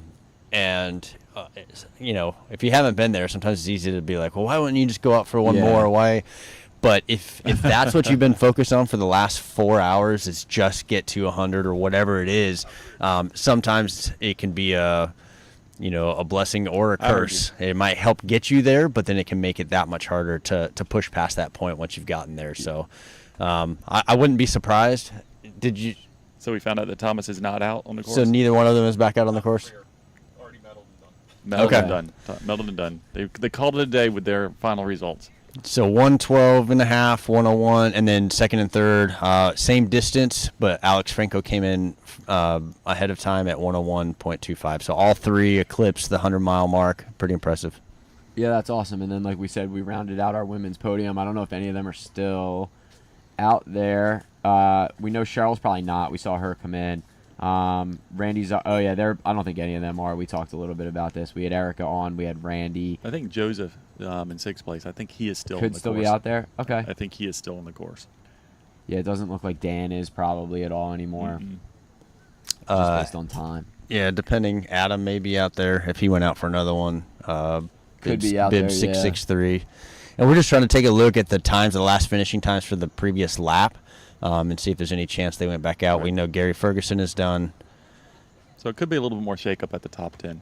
Yeah. before we're over, and that's all going to come to conclusion in 24 minutes anyway. And Yep. then We'll wrap that up. we'll probably wrap up, and I guess kind of like we'll have to talk a little bit maybe off camera about how we want to approach like some of the 100-mile runners that are still out there in terms of trying to make sure we like show their finish and have a chance to talk about them. So for the 100-mile race right now, we have basically just 4 people done. So there's going to be a fair amount of runners, it looks like, coming in probably over the 24-hour mark. And we do have the cutoff coming up also. Yeah. Yeah, and that's really when we'll know how many people are still out on the course or in the mix, right? Yeah. Up. So here comes the Here comes 24-hour the runner. Yeah. Looks like either 664, 664. 664. Nice job. Alex Dresner in 22nd place. Nice. Awesome. And he is going to jump up. So he will surpass the 50-mile mark with his when he crosses the finish line. I'm sure that was a big goal for the day again. We just talked Yeah. about those mental milestones. And at 10, it looks like he took a 4-hour nap during the middle of the night, too. Nice. Good. Some people take that strategy. I think it's great. Must have had a goal to do 50 miles, and that's what he's done. That's awesome. Yeah, it's great. Again, I talked about this yesterday. Like, it's great to see people just like accomplish whatever they set out here to accomplish. Like, we talk a lot about the top of the leaderboard, and just kind of because like that's how the race unfolds. But there's so many people out here today just like trying to meet their goals. Even yesterday, like I was kind of like scrolling around on. Oh, my mic just switched. I don't know if it went out, but okay. Even yesterday, I was like just scrolling around on Instagram and social media, and even just like seeing some of the posts from people that I know like ran this race that were just kind of like in the middle of the pack, like talking about how it was their first time like running as far as X or whatever the case is. So yeah, it's cool. It's cool to see, and that's kind of what this sport's all about. Is to you're not there's so few people like actually racing for the podium. It's more like that personal journey. It's definitely a distance PR for him, according to Ultra Sign Up, unless he's done something that's not on this website, which is possible. But it appears to be a distance PR. The interesting thing about goals too is you never know what somebody started the day with intention-wise unless you've talked to them. But sometimes by the end of the day, if it's just your C goal that you hit, it can feel just as good, right? So if you hit those challenges and you have to overcome, and your A goal got shot 3 hours into the race, whatever, sometimes that fallback goal can be just as emotional because of what you had to get through to get there. I don't think that's what we're seeing here, if it sounds like it's PR, but who knows? Maybe that 4-hour nap wasn't planned. The goal could have been higher, but either way, we're seeing some excitement as he came across and finished after 50. That's awesome. Turn me down a little bit. Your microphone is out. Oh, no. Sorry, it's No, not. mine like shot up. All right, check. Yeah, that's You're good. perfect. Thanks. Sorry, Right. little technical. I'm good. Is there anybody plugged in? Any comments coming in or nay? No, well, just a few people watching, but I'm getting a note that we may be getting the first place 24-hour runner Okay. for men to come over. Cool. So we I will would see love if that's that. Here we available. go. We got a Yep. guy coming in here. This is KJ. All right. One more, man. KJ. One more. Getting it done. That's right. There you go. That's awesome. He is currently sitting in 9th place. What was the name? KJ Mazurek. KJ 166. He told us one more, Yep. and he's getting that freaking buckle. Those are his words. So it looks like he's heading over to Aid, going to get what he needs, get back out. Look at this runner coming through. Yep. Starting to see some energy now. His sun's up, people Yeah. coming through. What's his number?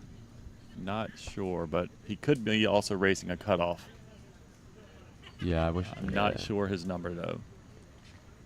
We'll see him come through in just a minute. Yep. You can throw him on the camera, maybe they can kind of see. If it's 165, So maybe if somebody's watching don't online, know. they can tell us who they He's going to be on that opposite side. Yep. yeah. still moving yeah, well. He's got. Yeah. He might have. I think he made a cutoff. If he's Well, he definitely made a cutoff. if he's. Well, I guess we'll know in a second. Yeah. If he's bib 165, he might have one left because he could be right around the same spot as KJ who just came in. But we'll see. In a sec. It did because And he KJ didn't- is now in 10th place. So that is, looks to be Michael D'Alerio. You're not going to be able to tell that way, but he just So KJ was in 9th and now has moved to 10th. So Okay. it's undoubtedly going to be him. Yeah, so he'll have one left too. Unless it's Ado. Is this our guy? This is our guy if he wants to come on. He is hobbling his way over yes, here. dude. Let's go. We are going to have the winner of the 24-hour individual join us. Excuse me, 24-hour individual. Join us. Yeah, that's what I have that too. Yeah, you say that was coming from earlier. Yeah, I think. It's Oh, gone. I have it now. Mine's gone. No, mine's not. He's having some delayed back in his ear. But as What's up, Tom's coming to join us. Thomas Joyce, come on in. Yeah, man, you can sit right here. Slide on over again. And Jeremy will join us in just a minute. He is coming right back. Hold on, let me get this rolling here. Hey, man, I'm Brian. Thomas. Nice to meet you. Thomas, man. Jeff, nice to meet you. Yeah, Congratulations. Thank you. Thank you for joining us on the live stream here. Oh, Yeah. 24-hour individual winner. Here, hold Try it. that. Yeah, Sorry. yeah, yeah. No, You're no, good, you're man. No good. problem. Say it Hi, good to be here. There you go. Yeah, we got you now. All right, cool. Congratulations. All right. Yeah, so Thomas, 27 years old from Lancaster, ended up winning this thing, 12-hour race, 112 miles. 0.5 miles. Here comes Lisa. So Perry? real quick, so Lisa, she's gonna finish right now. So she's gonna be second overall female in the 100-mile race. We're going to jump to that camera, I think, Yeah, real yeah. quick and watch the 100 Sorry, mile. dude, we'll get you. female. Oh, Second yeah, overall you're good. female. I've watched enough live streams. Second female, rather. 5th overall in the 100-mile race. Yep, and that's Lisa. Talked a lot about her yesterday. Local runner from the area, 46, I believe, from Abington. Yep. She's 23 a hours really, and 43 minutes. Really strong runner. She runs a lot of these races, so that's good for her. Good to see her do well, go second overall. That's or awesome. sorry, second female, 5th overall. All right, let's get back to our boy here, Thomas.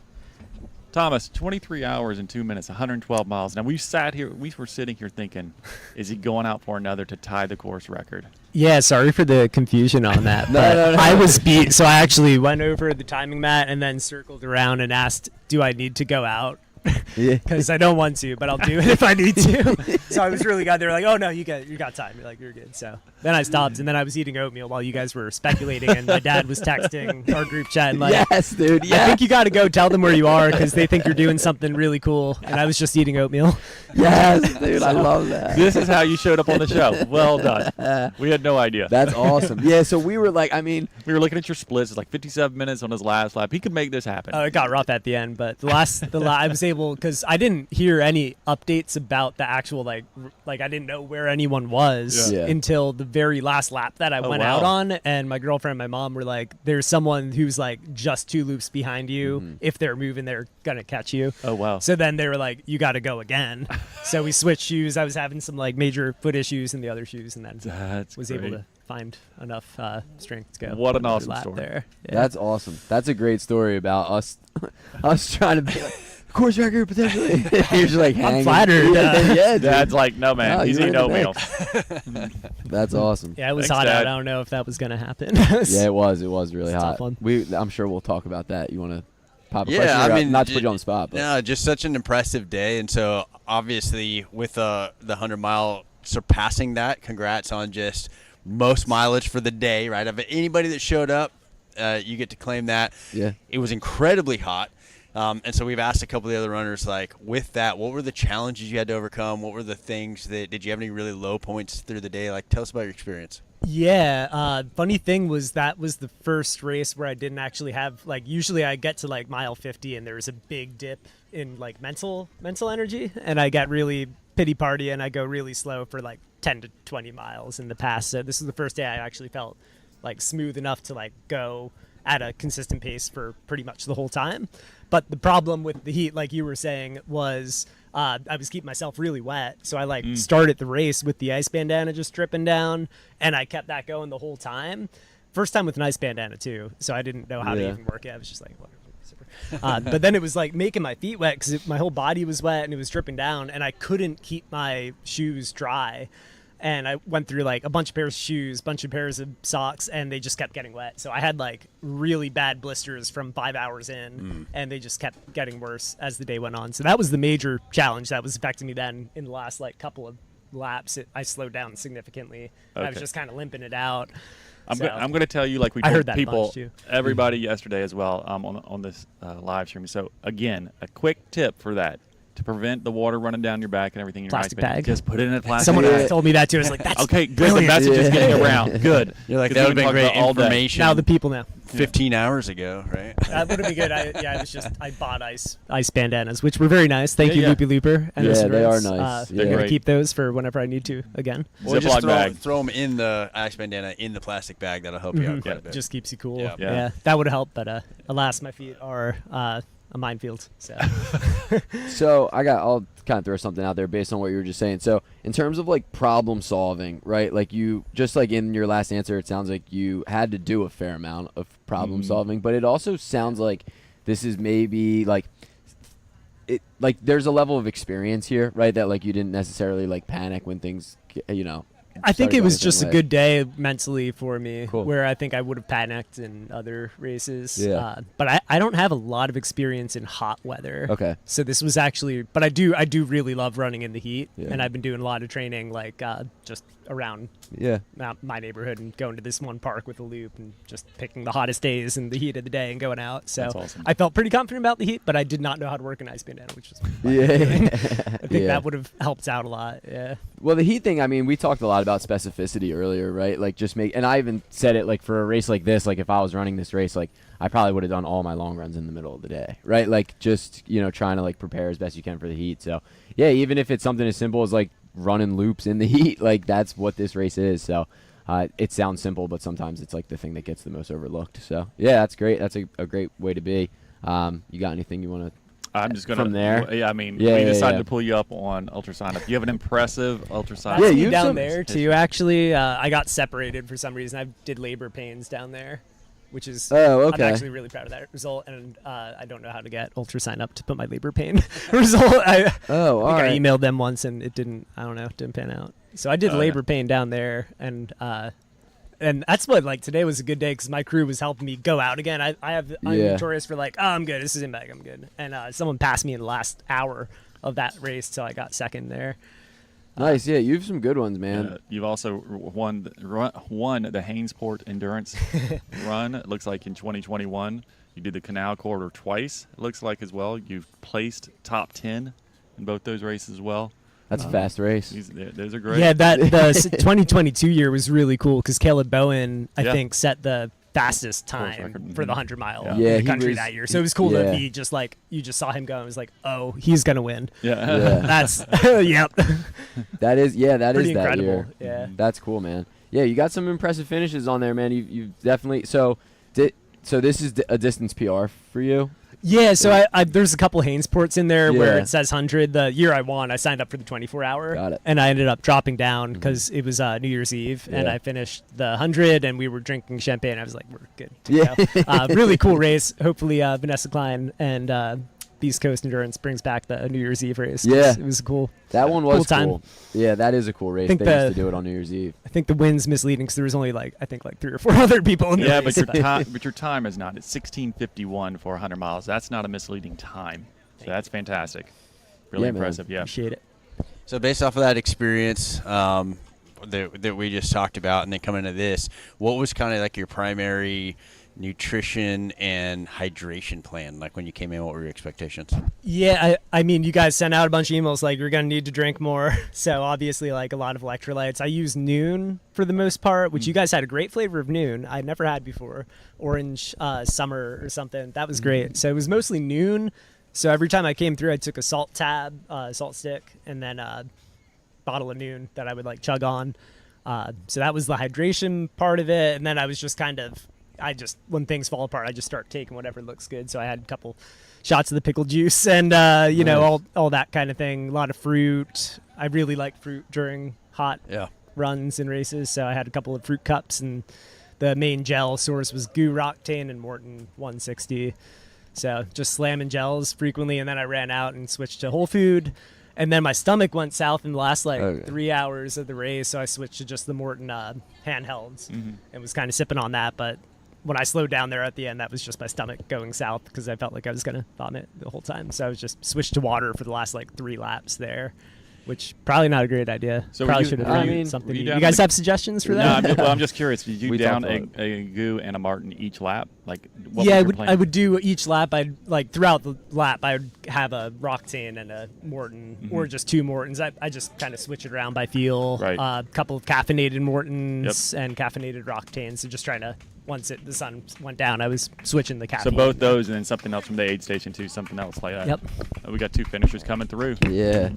So that's going to be Gags And Chris and Rice. Chris Rice. They're both going to be right under the 24-hour mark. They're going to be Sub 24. They're both going to be sub 24. We talked about them going out for it, trying to get in. It looks like they're making it. Picked up the pace to do it.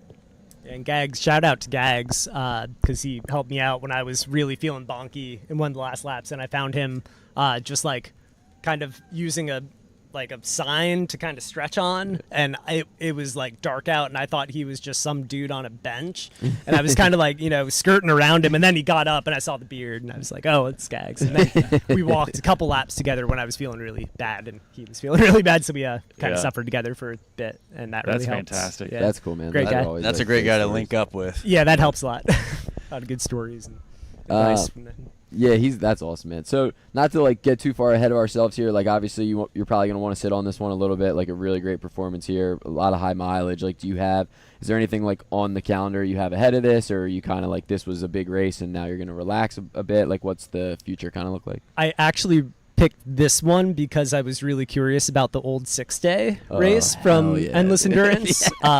Trishul Churns was here. Yeah. And he's kind of a big inspiration for me, and I really like the idea of those multi-day events. So Yeah. just wanted to actually finish a 24-hour before I even considered doing anything longer than that. Nice. So haven't signed up for it yet. Yeah. But that's definitely on the radar. And then I always go to Labor Pain. Cool. So I'll probably just be crewing because that's pretty soon after this one in September. Yeah. So nothing really on, Okay. but That's awesome. hopefully more fun races. The 6-day will be cool. So we haven't like talked much about the 6-day, but so that'll be six days here on this track. Oh, wow. It's a throwback race so it used to be, they used to have a cinder track here in like the 80s, and they ran a 6-day race on a track here, and Pete and Jen are like bringing it back. The guy that used to run that race, the old race director, was here yesterday. It's just like a whole cool thing. So that'll be sweet. We would love to see you out here for that race. It's another. Yeah, I'll definitely be here. That's That got me really excited when I heard that you guys were bringing it back, and I've been delving into the history on the 6-day Yeah. race the past couple of years. So just to run on this track and kind of soak up that energy was really Let's cool. flip it over to the finish. That's Yeah. a 24-hour finish. Is this a finish? Yep, she is finished. 24-hour. 24 hours. So that's Oh, yeah. 24 hour. Okay, getting, cool. getting that last loop in right before the cutoff. Awesome, man. 6 minutes left. That's great. Did you catch the bib? I did not. I- 660. I'll let you I'm take a peek. looking as well. Well, look, I'm sure that you Julie want to get some. Baumeister. Well, I don't know if you want food at this point, but I'm sure you want to get some rest and recover a little bit. We really appreciate you coming over, taking the time, man. Just incredible performance. So, congrats. Yeah, thanks so much for having me. This is my Yeah. first interview, I think, ever. So this was cool. Yeah. Well, you, and you great did race. well. You did well. Thank you. But, Congratulations. I appreciate the oatmeal story too. That was Yeah. you nailed First that thing one. that happened after the race. Yeah, I found it funny that you guys were just debating where I was. Yeah. It was all of the above. Tell Dad thank you. Yeah. Will do. Thank you, Dad. I think he's watching. Yeah, right on. All right, Thomas. Thank you, guys. Appreciate it, man. Nice to meet you. Yeah, great job. So that was Julie Yeah, man. Baumeister, who Of finished course. 22nd overall for the 52-mile finish that we Nice. just watched. And now we have a relay coming in that's Yeah, finishing up dude. as well. This must be the relay team. This is our ladies who loop. Ladies who loop. Ladies who. Yeah. I can't even hear what she said. I I'm have not sure so what much- she said, but it had some sass. Something about the loopy. I think she said at the loopy looper. Oh, Oh. Yeah, so this would be a good shot. Looks like I'm guessing that the whole relay team did the is last lap walking it together. hmm And they're going to break 100 miles Good with way this to finish. Yeah, they had the course record in the 24. Did they? Yeah. Dude, what happened to the team men in the arena? They had a chance to break the record, and then Easily. they must have bailed. Easily break the record. Yeah, they were at 120, basically 124 miles at 21 and a half hours, and Yeah. then they didn't log another. One more Team loop they men in would've the tied. arena, you guys did a great job, but I Just needed a calling them out. record. You just I calling am. Like, They're we were so close. They were so close. Someone's gonna be like, "Come on, man!" But no, like they were so close. Yes, it was impressive though. It was. That's what I said. They had a great run. They did a great job. They were a lap away from the record with 2.5 hours to go. It's So all right. ladies Hulu have just broke the 100-mile mark. Great job by them. And that leaves us with coming up on 3 minutes left of the 24-hour, and also 3 minutes to the cutoff For the for the 100 100-mile. Dude, that was just such a good oatmeal story when we were like up here, like trying to find a narrative. Like, is he gonna break? Can And he shout out tie to the Paul? listeners who are passing that along. Someone texted me. They think you're doing something cool. That's awesome. That's a great race, though, man. 112 miles. Yeah, like you were saying this earlier, like about kind of like that 100-mile barrier. I didn't like think too much about that, but that is like such a good point that like in a race like that, like I'm sure it's so hard to like kind of eclipse that and keep going, because like that 100-mile number is like such a kind of like this pinnacle number in ultra running, right? To like run a race that's a timed race and like really have that mindset of like 24 hours versus 100-mile is like really impressive, because you do see it a lot. And like even the track ultra I did, like the 24-hour, it was basically the same thing. Like I think the two people that eclipsed 100 miles in that race like pretty much stopped like right when they hit 100, even though they like had time. And you're on a track and it's like pretty easy to just like get a couple more, but yeah, like that pinnacle number like being kind of like a mental block for people.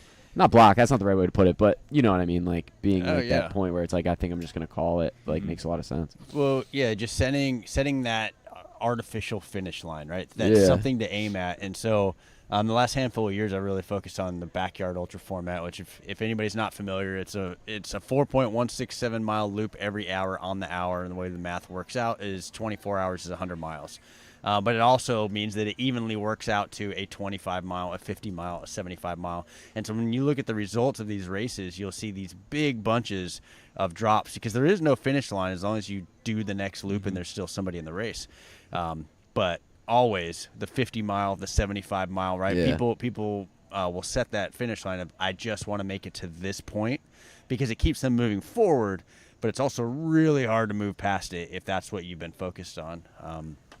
So, yeah, I think part of it is just the mentality, and it's easy to say I'm just going to keep going till I'm done, but at some point when it gets hard, you want something to latch onto, and that's what happens. Yeah.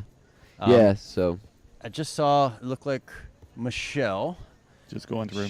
was walking through. so did she. Yeah. She's made her way down towards the end of the track. Where are we at in terms of that cutoff? Like a minute. She's gone through loop 22. Lap Yeah, 22. I think she's a loop ahead of the cutoff. That time looks like it's off, though, for her. Yeah. I Not don't sure know. what's going on there. So essentially 25 seconds to the cutoff. So I'm not seeing anybody come in right now, which tells me, we're going to, if we can filter down here. And is it, Yeah. did we have clarity? Is it complete lap 21? I don't know. I think it is. We'll have to double check, but Which right now Which would looks be like we've got 22 runners. runners. And minus so, the ones that are done. correct, if anybody's called it, but 22 that have at least met the cutoff. Oh, I see what you're saying. Yeah, minus the finishers. Yeah. So probably just under 20 runners still in the game. We have 15 official DNFs so far, with a few more to go. Yep. So now, the real race, I guess, begins for some of the people out there, right? We've got 6 hours left in the race. Mm-hmm. And it could still be a ways to go. You're going to see the energy continue to decline probably a little bit now that the 24 hours done. Some of the relay, the relay team. Oh, yeah. This is where it really gets slim. So we got, let's see, people that are on their last lap. 1, 2, 3. There's 300 milers on their last lap right now, I believe. I don't know how to pronounce this person's name. Edu Lawai, maybe. I'm mispronouncing that. I apologize, but 31 years old from Clay, New York. Michael D'Aurelio, 37 from Springfield, and KJ Mazurek from Leonardo, New Jersey, 35 years old. I believe the 3 of them are all on their last lap of the 100-mile race. So when the 3 of them come in, that'll get us to what appears to be 10 finishers for the 100-mile race. And they'll be, my guess would be within the hour, but we'll see. I know, like, that last lap, man, sometimes it ends up being quicker than some of the previous ones because you're just trying to get that thing done. You're moving a little bit more briskly, even if it's just a walk. Yeah, for sure. Mentally, you get that boost. It's like, I don't really care if it hurts anymore. I'm just Right. going to get it done. You don't have to try to play the long game anymore. And my guess is also, some of the strategies with food, especially if the stomach's gone south, it's like that gets abandoned like a couple hours out, right? It's like, you know what, I'm just going to suffer through this thing. Yeah. I'm tired of eating. I'm tired of this. I'm just going to push through, and you find that energy. Very cool. So at 7 o'clock, we're done with the 24-hour. 24-hour wraps it up. Wrapping up the 24-hour. Yep, and I think our official DNF list just got longer for the 100, right? So Yeah, I don't know if it updates, I don't know if they will update. you're that. right. We'll go talk to Jen and Pete and get that settled. But based off that understanding is. Yeah, there's some on here. I guess these are people that like were declared DNFs. Right, probably told them they're done. Yeah. And then, there's like a handful of others. So we'll see. I mean, we're going to have, I think there's going to be a handful of people that are going to be kind of stretching into that 29, 30, like right around that We're hour going to have mark. a few pushing it at the very end. I think so. So should we take a quick break? Yep, probably a good time for a break. Appreciate anybody that's plugging in. Love any kind of comments. And I don't know if we've been monitoring. Are there any comments There have currently? not come any recently. All good. So any comments, questions, shout-outs, throw them in the chat when we come back. We'll give an update on who's still on the course and follow. There's probably going to be some pretty inspirational stuff as we get near the end, but just a great day out here. And luckily, right now, the weather looks fantastic. It's not bad. Heading back around 7:45, 8. Sounds good. Sounds Yep, good. we'll see y'all in a bit. All right.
All right, good morning and welcome back to the coverage of the 2024 Loopy Looper. My name is Brian Paulson, checking back in here from Cooper River. We've been on and off here for a little over 24 hours now. Back with my friends, the old friends we've decided now. True that. Still friends. Still friends and old friends from the ultra running guys. Also joined now by our 10th place finisher For the 100-mile. in the 100-mile race, KJ, Masaryk. good Did I job. get it right? You got it right. Yeah, we did that. I thought I intentionally. got it wrong again. So we're here with KJ. KJ just wrapped up, like we said, 100 miles, right under the 25-hour mark, so 24 hours and 52 minutes. KJ shared with us before he came on camera. This is his first 100-mile finish. We're going to talk a lot about that. Congratulations. I said it to you off camera. KJ, just, kind of the first question I've been asking everyone as they sit down. How do you feel right now? Physically, mentally, you can answer that however you want. How do you feel? Mentally, I'm on cloud 9 right now, but Hell yeah. physically, I haven't felt my feet since mile 30. So yeah, they're screaming right now. Dang, So it feels good though. Feels really good.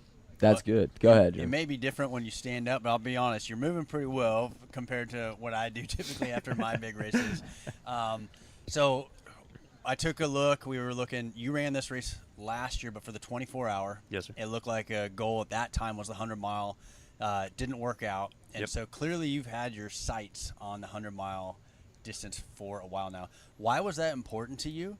And then we'll talk about kind of the day, how it unfolded and challenges and stuff, but why is the 100-mile distance important to you? Really kind of getting into the running journey for myself. I read a few books and, David Goggins, and you hear all these other ultra running, from Dean Karnassus, and, just one book after another. I'm like, okay, well, it seems like a distance that's going to be able to open up some new doorways and teach me a little bit more about myself. So I figured, why not? And, my first ultra last year was the 24-hour. So coming into it with the experience last year, coming into when you showed up this morning, on a scale of 1 to 10 of belief, I'm going to finish this race today, where did that fall? Was it all confidence? Was it there was zero doubt. Yeah. Yeah, there was no doubt. I compared to last year, it was a different mindset, different person, different set of training. Last year there was a lot of doubt. This year there was zero. So, and I think that definitely sticking to a plan and having that kind of mindset helped out a lot. Yeah, I would agree with that. Every time you went by us, you kind of gave us a wave, gave us a thumbs up. I think you demonstrated like just a tremendous positive attitude the entire time, and you could tell that you were very confident, and which is a good thing. And I think you have to have a level of confidence in something like this.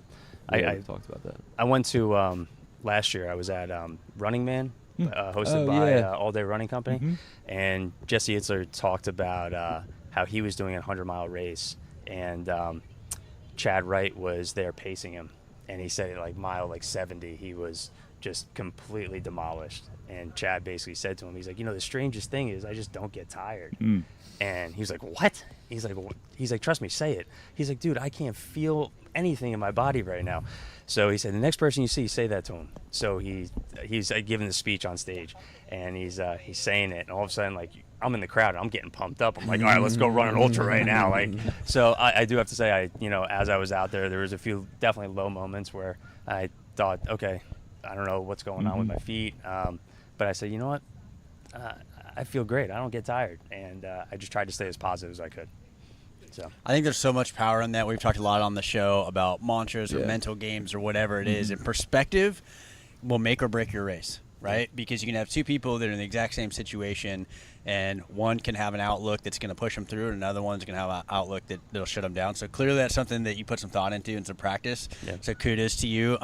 What do you think was your biggest challenge for the day? You kind of just referenced there's a couple moments, but what do you think was the biggest challenge for the day, whether it was expected or unexpected? Definitely the heat. I was not expecting my feet to sweat as much as they did in my shoes. Holy crap! It was pretty hot last year, and or it wasn't too bad last year, but I wasn't expecting it today. So changing out my shoes a little bit quicker than I expected, but getting a lot more blisters and trying to maintain them as best as I could. That was the biggest challenge kind of that I had to encounter throughout the day. Yeah, I got one for you. So the nutrition one we'll talk a little bit about. Yeah. Let's dive into that a little bit. So we've pretty much everyone we've sat down with, we've kind of like dove into the nutrition strategy, like what works, what doesn't work. Obviously, anytime you finish 100 milers, something is going right in terms of nutrition. Like, what did your nutrition plan kind of look like, and how do you think it helped you succeed? Tried sticking with a lot of whole foods. It was a lot of watermelon, a lot of bananas, potatoes. Originally, I was going to go with a lot of protein bars, Cliff bars, and I was talking to one of the guys who's done a few hundreds, and he's like, "Hey, in the beginning, stick with a lot of whole foods." Yeah. I said, "Okay," and I just kind of spread them out a good amount, varied them from lap to lap, and that seemed to work out. That's Nice. awesome. So it allowed me to get to where I am. I did mix in a few of those here or there, but I think a few of the ones that thanks, babe. Yeah, thank you. That's the real rock star. I was right going to say, There you crew, welcome. So that's So- your wife that just came over? Yeah. Was she your crew the whole time? Whole time. Actually, I take that back. There was a group of us that were here. Greg Gamble, who won the 100. Yeah. Vin, Kennedy, Sean. There was a bunch of us. So we run on the weekends. We're constantly trying to just push each other to new limits, which is great. So there were a few of the guys. Brad, Dr. Nick helped out. I can't name them all. Yeah. It was a great group, which kind of just speaks to the ultra running community. I mean, everyone just helps push each other, which is really cool, and set new record, new PRs and stuff. Yeah, we were watching the That's group of a people good- up there at the top. That's where you were, I guess, stationed at. Yeah. There's a solid crew up there all day long. Yeah. But yeah, so they all helped out. But my wife manned everything for me today, and she actually put in 11 and a quarter miles too, Nice. which is awesome. So she'll be back here for the Frosty Looper. There you go. So I'm excited about that. Oh, really? Yeah, we did That's that last year awesome. for the first time, which was great. So gonna run that back. Cool. Yeah. Good deal, man. When you mentioned the kids, how old are the kids? My son's almost 7, and my daughter's 5.5. Nice. So such great ages, and for them to be able to witness you put in the work, accomplish something big. It's just a prime time, and they probably they won't appreciate it yet, right? Yeah. But just congrats to you for one, your personal finish, but two, for being an example for your family. And so cool that she's out here. Our families are very involved in our running, and it just makes such a big difference. So So I appreciate that, man. Thank you. That's awesome. Thank you. well, and on that note. Well, we know you got things to get back to, but thanks for taking the time and chatting with us. And Yeah. again, man, huge congrats. Thank you, guys. We want to watch you try and stand. That's right. Yes. Well, you guys keep doing what you're keep it doing. rolling while Love he listening stands to you up. guys. Oh, thanks a lot, man. We you. appreciate Yeah. that. So, Yeah. Thank you. Soak it up, man. Enjoy it. appreciate it. Congratulations. Yep. Thanks again. It's great to meet you, too. Thanks, brother. Yep. Oh, look, he stood up, no problem. You got more. Come on. Hey, do some squats over there or something. Get tough. All right. Awesome, man. That was KJ. 10th place overall finish. 8th male. First 100-mile finish. That's what it's all about, man. And that's great. I talked a lot about this throughout the day. Just the people that we see that show up and give it their all in these things and really really try to put their best foot forward. I mean, that's a family man, a guy with 2 kids, 2 younger kids. His wife's here crewing him. I'm sure he has to go to work tomorrow morning in some capacity, and he's out here running 100 miles. So We that's still what have it's all 2 about. people left on their final laps Cool. of the 100-mile. We've got Stephen Clark, who's going to be finishing up his last lap at some point. We'll be looking out for him. And then Tina Custodi, is that how you say Yeah, her I last think name? so. She is 3rd female, and she is on her last lap as well. Cool. So looking forward to both of them coming through soon. We got some runners coming towards us right now. This may be Stephen, actually. I think it is. They're This is filming him. It Stephen looks like Clark. it probably is. Yeah, he's got a couple phones trained on him, so it looks like 140. Let's all Yeah, bring him Steven, home. Let's go. This is a good one. So we got a finisher, 100-mile finish. Up, man. Congratulations, Stephen. Steven, nice job. He's That's how been you out here finish right working there. all night long. And that right there is a run of somebody who's been doing some run walking, got some stiffness, and just said, you know what, I'm going to finish this thing strong. Dang it, I'm done. Fantastic. Looks like on our screen we got a shot of the finish line. He'll be coming around here, wrapping this thing up. There he is. There he is. Not the guy walking Going backwards across Here he There he is. is. Red shirt, arms Awesome. up. Big moment for Steven. That's great, man. A lot of hard work coming up on 25-17. Yeah, 25-17. It's a great finish. Yeah. It's a good time. It's a really We're good going to time. continue to see that the grit. 25 hours is a long time to be out here, but it's still over 4 hours from the finish, right? So we got people that are out there grinding. It doesn't get easier, I can promise that. It's just a longer time to be on feet. But very cool. He's obviously got a big support crew for him. We have another guest, I think, that's about to join us. Who dat? Oh. Yeah, come on. He wants to Here, be man, you on you air. Slide right in there. Slide The right in man, the myth, Oh, he's not a myth.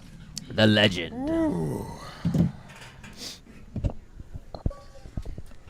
No, come on, man. You act like you've been doing something. Yeah. Gosh, man. Almost look like you've been running for 24 The hours. man who probably doesn't need an introduction on our show. Because we've been talking about him plenty. Santa Claus is here. Mr. Well, gentlemen, Gag. Gags. you know I can't pass up the chance to be a ham. So Yep. here we I are. love it. Well, and so I'll give a little bit of background on the show. So we connected pretty early as we were getting our podcast started. You had an established podcast. And actually, I don't remember exactly how we connected. It might have just been through Instagram. It was a Facebook group that we were in. I forget what the name of the group was called, but That's it was what something it was. for like Grow the Show. yeah, yes. That's how we connected. And someone I forgot about that. It was me. I was like, hey, you do ultra running podcast. We're starting an ultra running podcast. We checked you out. You had a We don't know what we're incredible show. Right? Yeah. And it was just I such think a you guys figured it out. yeah, We're doing okay. Yeah. such a great connection. We had you on the show, had just an awesome conversation. And so for those of you who don't know, I'm sure you do if you're plugged into this and you're local, but Gags is a local legend out of Philadelphia. Just done some really cool things, including, if you want to give a quick background, I mean, you got your bridge stuff that you do, the Sure. 1776 or 76. The 76-mile run Yeah, around give a quick Philly. overview of that. So I guess the two things that I'm most known for here in Philly, aside from the beard, is the Benny 500, or there's my time on the Ben Franklin Bridge. That's very much my home away from home. It's my training ground. And then before that, a couple years prior, when the world was just shut down, I had 600-mile races on the books that year, and they all got canceled because of COVID. So I took it upon myself to map out the city of Philadelphia, the perimeter of the city of Philadelphia. And when I mapped it out, I knew it was very close to 76 miles. And when I ran it, it was 70. Like I knew 15 miles out that if my lines were, if I didn't cut any corners and like run perfect 90-degree angles, I hit 76. It was 76.1 miles. It was a big number here in Philadelphia. I called it Philly Four Corners. Put it on my social. Went to bed, woke up the next morning, and I was everywhere, for a couple weeks. And I even won Best of Philly, which was pretty cool. That's awesome. That's cool. Definitely cool. So, And then you had the what was it? The July month on the bridge, most bridge. Oh, run. yeah, I remember yeah. that So one too. in, Because that was before. That was like leading up to this race. Yeah. Like 2 years ago or something like that. that was too. July of 22, I established the record for the most bridge runs in a single month with 120. And when I say bridge runs, you start at the Philly side of the bridge. You run to Camden, and then you run back. It's 2.95 miles, about 300 feet of elevation. And so I ran that 120 times in the month of July in 22. And then I really enjoyed my time on the bridge. And I was like, you know what? And that's where I got the thought to do it 500 times over the course of the year. Which honestly, I think by I started to feel handcuffed, like legit handcuffed by like September. Yeah. It was a lot. But I had a nice party on the bridge. About 110 people showed up. Had some nice giveaways, and this was like on a Wednesday night in December, like December. I think it was like the 10th or somewhere like 17th, like right before Christmas. It was cold, and it was awesome, man. It was like I was truly touched. Like I didn't have words. Like me without words is kind of strange. I was speechless, dude. speechless. I got a question for you actually, and this is kind of tie into some of the things that you talked just about now, and this is like something I think a lot about with running and like the sport of ultra running and like the direction it's going a little bit.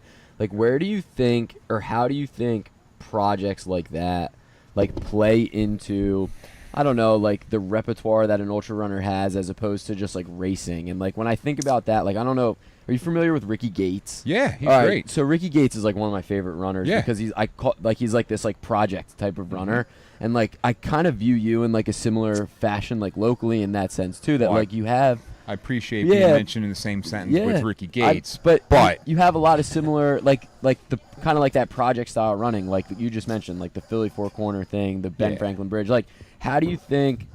Yeah, like how does that play into like a race schedule? Like, what is like is that almost like more important sometimes than the races? I don't know. Like, what are your thoughts on that style of running? For me, the bridge has become my training ground. Now, Philly Four Corners was exceptional because there was nothing open. Like, I only did one. I think I did one race during the pandemic that year. That was Pine Creek. Sorry, we got a slight distraction. You don't want to know what's going on over there. Running the Canadian geese away with There's a rubber chicken. A couple fraternity brothers over there, and I'll just leave it at that. Not sure what's going on. Oh my god. But yeah, so that was exceptional. But something like the bridge, like my bridge projects, like that's my training ground. Mm-hmm. You know, so and it's nice to be on the bridge and run like that because for me, I'm able to like quantify my training on a very acute level. You know, I know how I feel day by day because it's the same. It doesn't change, much like the monotony of a loop course. So I think, and you know, I don't do these things for like kudos necessarily. It's like I enjoy being a part of my community. You know, so I don't know if these projects will make you a better runner or a stronger runner on race day. Sure. But if you want to tap into your community, that's the way to do it. Yeah. You know, because I enjoy, like, I love being from Philadelphia, you know, and I enjoy looking at my everyday surroundings and being like, you know, what can I do? What can I tackle here? You know, and yeah. Yeah. And I think that's cool. And that's like when like those types of runs, like there might not necessarily be like a ton of ultra races like in the city of Philadelphia, but what you're doing is like these ultra style challenges like in the place that you're from, in the place that you're connected to. I think there's like a lot to be said for that. I don't know. That style of running to me is really interesting. I've seen you do those types of styles. It's like, funny because I'm actually working on something right now. I'll just come out and say because I don't know when it's going to happen just yet.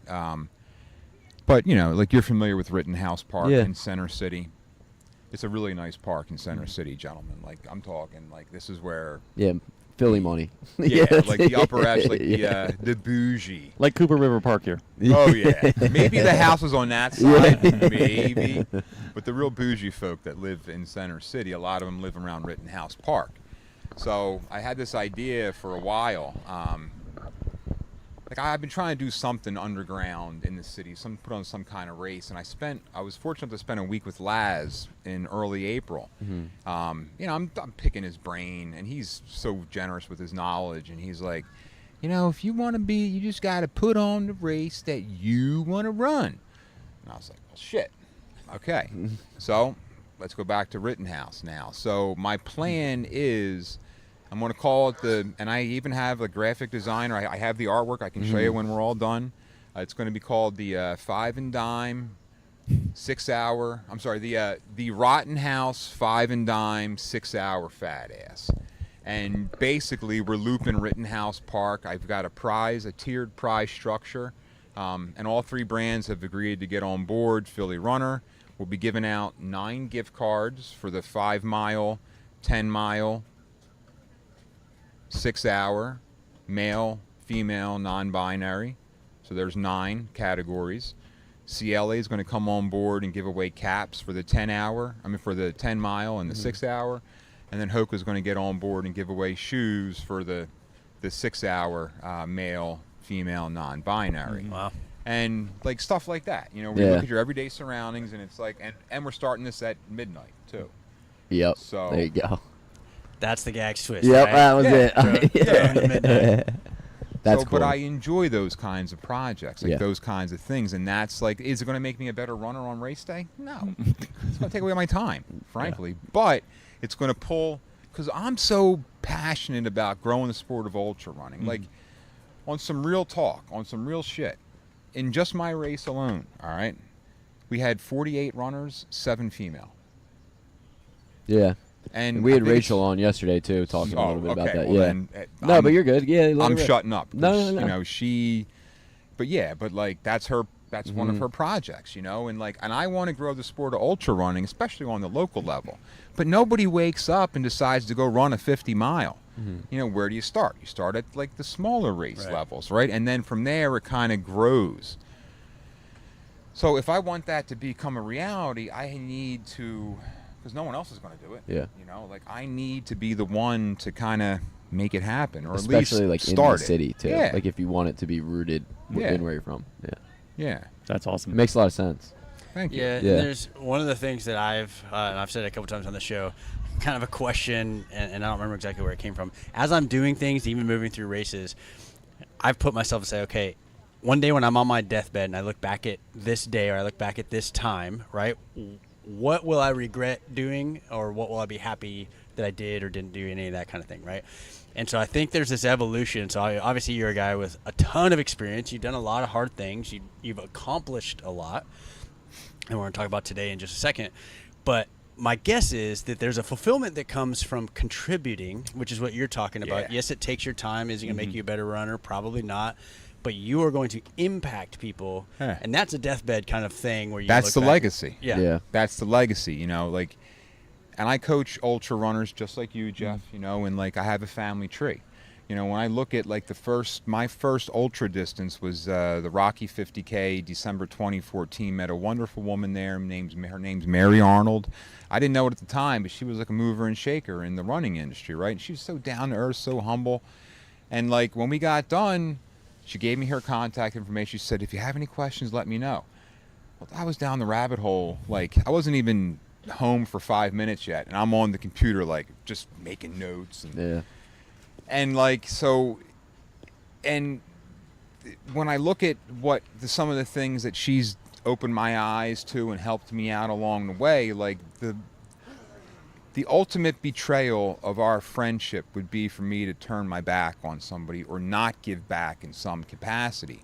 And I look at somebody like Mary Arnold as like, if I have a family tree in this sport, I think my personal family tree starts with her. That's awesome. You know, and the people that have helped me out along the way. I've been coached over the years. The people that I coach, I mentor some runners here and there, and I'm involved in a bunch of stuff. And it's like they're all part of my family tree. And then if you give somebody, what's that saying? If you teach a man to fish, he'll get a fillet of fish or something. Whatever it is. If you give a man Right. a fish, he'll eat for a day. Teach a man Teach to him. fish. Eat There for you a go. lifetime. Fish for life. There you go. So if you give people the tools, then it's like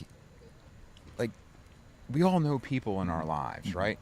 And they'll look at maybe not one of us, but they might look at somebody else and be like, well, if they can do it, then I know I can do it, you know? And it's like, so you want to try to like give, I like to give people the tools. That's what I would like to be able to do one day, is give people the tools, and then who are they inspiring along the way, you know? And then they have their own family tree. And it's like, that's how I see this growing. I love thinking about it as a family tree. Yeah, it's like a coaching tree. Yeah, like you think about it with like Like an impact coaches of tree. like whatever. people that you've had an effect on, and like Yeah. it makes a lot of sense. Yeah, that's a good way to think about it, man. Thank you. Yeah, I appreciate that perspective. Thank You guys ready to transition to today? Well, Yeah. yeah, we can do Well- that. We can transition this way. So you mentioned there were 7 ladies in the 50-mile race, right? 100-mile race. 100-mile. But of that, 2 of the top 5 were female. Yeah, Oh, really? So for perspective-wise, Is this the this is the the standings 100. here? Yeah, so Danielle Okay. and Lisa Perry were 4 and 5. Oh, great. which is Yeah. fantastic. You yourself came in at 23:52. Congrats on a sub 24. Thank you. Rough day. Yeah.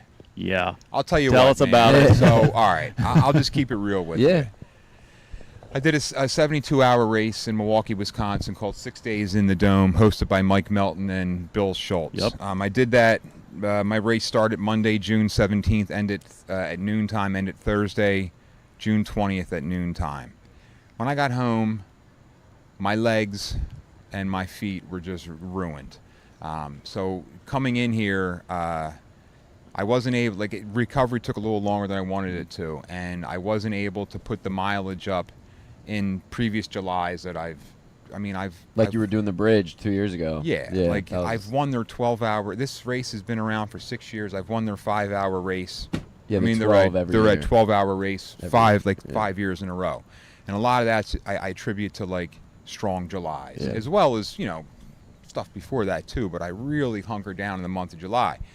This month I couldn't. So, the older I get, the wiser I get, the smarter I get. Sometimes you gotta let the ego go. Mm-hmm. Just put the ego aside. And I came here with, other than finishing, my only real goal was just a sub 24. Yeah. That's it. So today was my 21st race of 100 miles or greater, my 17th sub 24-hour finish. So I'm happy with that. You can hang your But hat on that. Yeah. with that being said, it was pretty hot. It was pretty humid. I think this was the most humid race out of the 6 years. This was the most humid one. The heat, it was a little hot, but it wasn't too bad. But it was the humidity. It was yesterday was humid, especially early too. It took a long time for it to burn off. It never really did until it rained. Yeah. Right, and then the rains came, and the first rain wasn't too bad, but the second one, that's where I started to get chafing in places I didn't know that I could chafe. My feet are a little jacked up from all that. I tried to change. I never change shoes and socks during an event. I actually changed my socks. I tried to put tape on my feet, but they were already looked like a pair of brains. They were just, they were pruny. It was bad. Yeah. So, but no, it was. Could I have done better? Yeah, maybe. But at the end of the day, I knew where I was. Yeah. And I think, what was my finish time? 23 what? 23:52. 23:52, right under. Yeah. Chris and I finished together. Right We next did to the last couple with each loops. other. And You guys were so both, the same. To the second. Yeah. So speaking of Chris, one of the things that we've talked so much is about community, right? And it just so happened that we've linked up with Chris recently. We're coordinating with him to have him on the show. Dude, he'd be great. We saw you guys connected today. Did you know him before today? No. Are you So- impressed like we are? Oh wow.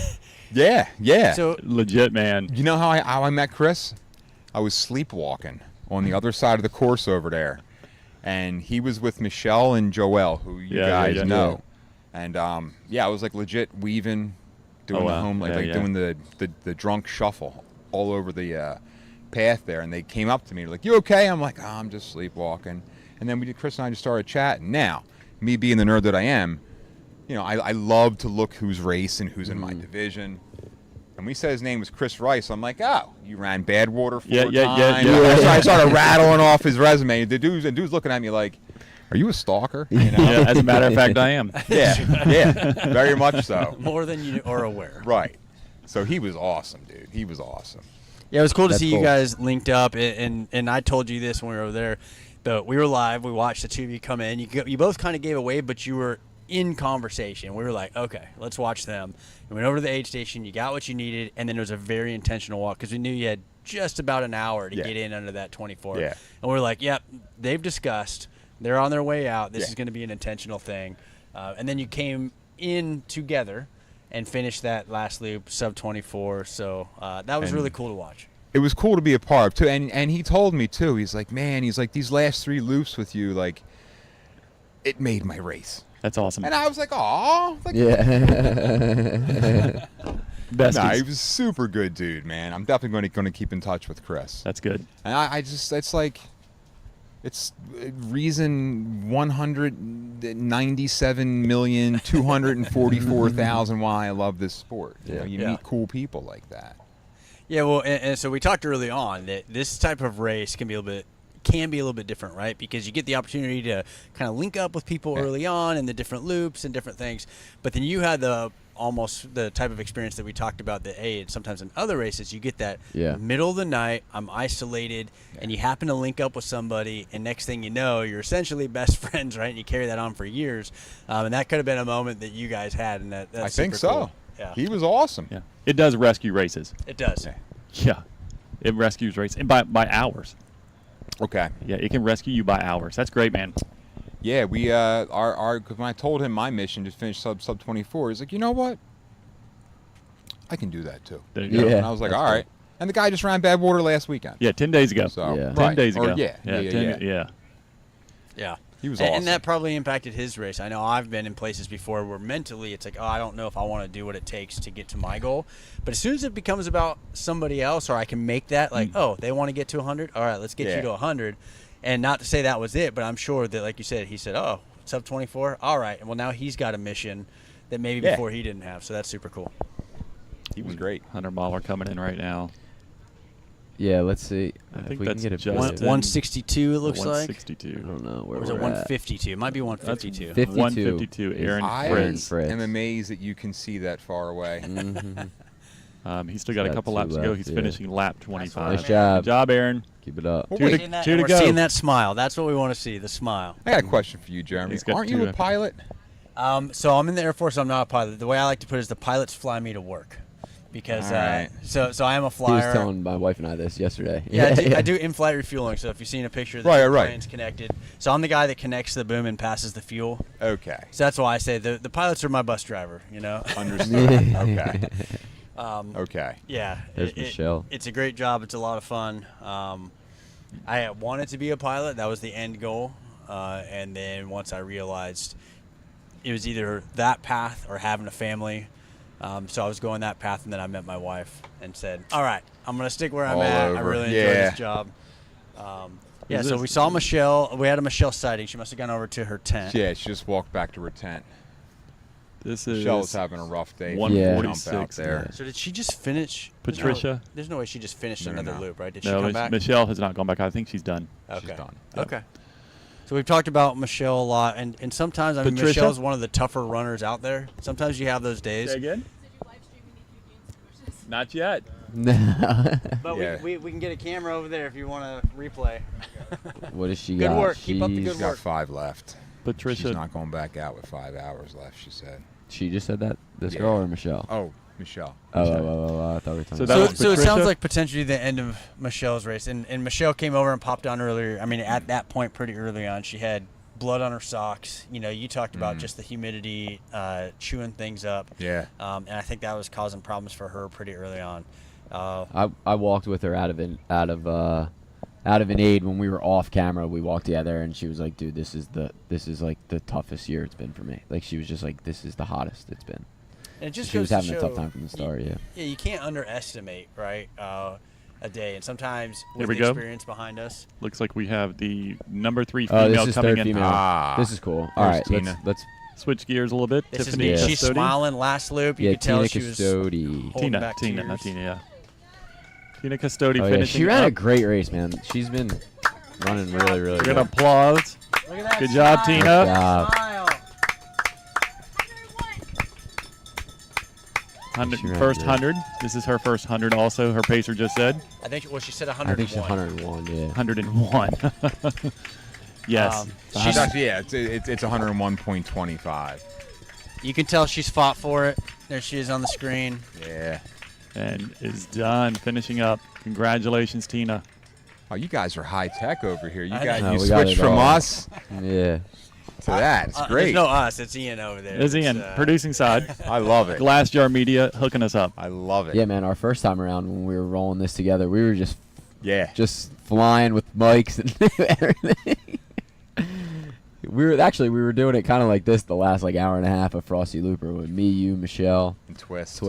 and then we brought on Lara Miller, and we were just That was Just miserable swinging that it. day. It was cold. It got rainy at the end. And The I end felt like rained. the whole world was sick that week. Yeah. Myself included. I was like talking into the microphone, and I can hear my sinuses. Like, yeah, it was bad. yeah, that was a tough one. That was like it got rainy, and that was a tough race. Tough day. For Right people. before Tina was Patricia, who is now heading back out. She is actually on lap. She's bib number 146. She Yeah. is finishing up lap 23, so she will have 4 laps to go and a little over 4 hours. 4 and hours so to do it. she is going to be This pushing is gonna right be up to the close. very end, and we will see how she progresses. So, not like the typical what's next question, but Feels like I it, know though. you. Yeah, I know. Yeah, you yeah. Have and you just talked a little bit about. So we talked about the project running side of this thing, right? Mhm. Like the race that you kind of have going on in terms of like putting something together.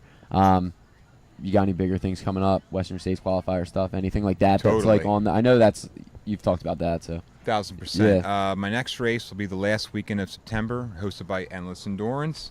I'll be doing the City Invincible. Yeah. Right now, I'm slated for the 24-hour on the track. I may jump down to the 12. Yeah. We'll see. It just depends because the following, 4 weeks later, at the end of October, I'm heading at the last Saturday of October, I'm heading out to Javelina in Arizona for my third Javelina. And knock on wood, I'll have 32 tickets in this year's lottery. Yeah. And for Western States, I'll have just a teeny sliver of hope. I'll be able to have a little We bit were of talking hope about this year. earlier. Yeah, You were it's talking key, about man. your It's tickets rough. too, I Same know. thing. How many tickets you got I think this it's year? 32. I don't know if it's 16 or 32. I'd have to go back Okay. and look. I don't remember what it is. I think Dude. it's actually 32, but I may tell you before you leave. Okay. 3 years ago, I had eight tickets in the lottery, and I made the fucking mistake of listening and watching live. Oh, right. yeah. All And day. every time. Someone with like 1 or 2. Because Well, there that always too. are. But no. But Oh. because I had 8, they'd be like, "Oh, and with 8 tickets," I'm like, "Oh, this is Oh. from Boise, Idaho, I'll go." Yeah. And so, it just set me off that entire day. So I that was the first and only time I've ever watched the lottery, the drawing. I could Yeah. care less. My whole thing is, if I get in, my phone's gonna blow up. Yeah. Yep. So Yeah, well. the last 2 years now, or last year at least, I just go into work and I don't even think about the. So for we were lottery. talking a little bit about this with Western States qualifying. Like, so for you use Javelina, I guess, the last couple of The years. last as your 3 one. years, yeah. Because there's not a lot close to us. No, and that's the thing, man. Like if you Because I was are, looking, not to cut you off, but No, I've no. like thought about starting on this journey too, to be like, I really want to try to run Western States at some point. But yeah, you really have to like basically plan your year around. Yes. You do. Like, you do. especially if you live here, like where we Yeah. like this, like the Philly area. Everybody does, regardless of where you live, because Yeah. you are Yeah. targeting to make sure you finish. And Yeah. everything else Yeah. is secondary. Yeah. So some of my qualifiers, Mohican, which is kind of close. It's only 8-hour ride in Ohio. Long haul, which is near you guys. Yep. Long haul 100 down Yeah. Florida. But here's the thing, dude. If you're going to be a qualifier on the East Coast, you're going to be tough as shit. Yeah. And then to be a 100K qualifier, Yeah. like World's End, Yeah. Canyons, like Yeah. insanity hard. you know? There's a couple, but they sell out so fast. Yeah. That we've talked about several times, like Umstead. Yeah. I you've believe got Yeti. Yeti. Yeah. Yeti. And so, Yeah. both of those. But those are like, you're just gonna try to get in. You know, that's what I mean. So what's the? Do you have the list? There's the Yeah. one in. There's Yeah, the one in qualifying PA that. Which one? In Eastern States. No, there's another one. There's one that's like it's like 71 miles. It's like a weird distance. Oh, Laurel Highlands. Laurel Highlands is Laurel another one. Highlands, That's a yeah. qualifier. Yeah, Like you yeah. can get tickets there. Which means it's got to be tough. If it's 71 It is. miles. Oh it's gonna yeah, be a tough race. yeah. Very tough. It's out there. Yeah, I was just looking at the list the other day because I was curious. I was like, where do you kind of go to find the tickets? Yeah. And I was thinking you were actually one of the first people I thought about because I knew you've kind of been like actively trying to do it. And I started putting it together. I was like, oh, that's probably why he goes to Javelina. That's why I go to Javelina. And Yeah. like, we've established I live in Center City, Philadelphia. Yeah. Like I might have a beard. I might look like I spend a lot of time in the woods. The mountains. I can barely change a tire. Right. Yeah. And I don't spend a lot of time in the woods. In fact, the woods freak me out a little bit. Yeah. Right? Like, so I'm not that guy. Javelina's a cool race, though. I've crewed it. Yeah. I ran a lap. Yeah, with Erica last Yeah, year. We were right. out there. It's cool. So That's a I cool like race. to look for those kinds of qualifiers where I don't need to have mountain-specific training. Yeah, Like something that I can handle. And some of without- these PA ones, you wouldn't. I mean, Oh, it's people nuts. nationally might not think it, but they are just. It's just Yeah. roots and rocks and. Eastern States Yeah.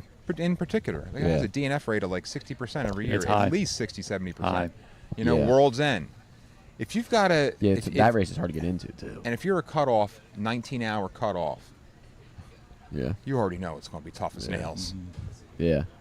Yeah, it's a good point. But yeah, that is that the Western States thing I think is interesting. Just like thinking about that a little bit.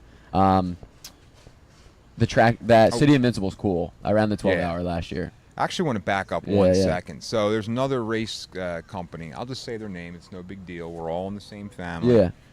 Beast Coast Productions. Beast Kyle. Coast put on the Jersey Devil 100 not this spring, but the previous spring, and they've, for whatever reason, the township or the state park is not granting the permit. They're having permit issues, again, which yeah. totally sucks. But their whole mission was they were trying to get a Western States qualifier in our backyard.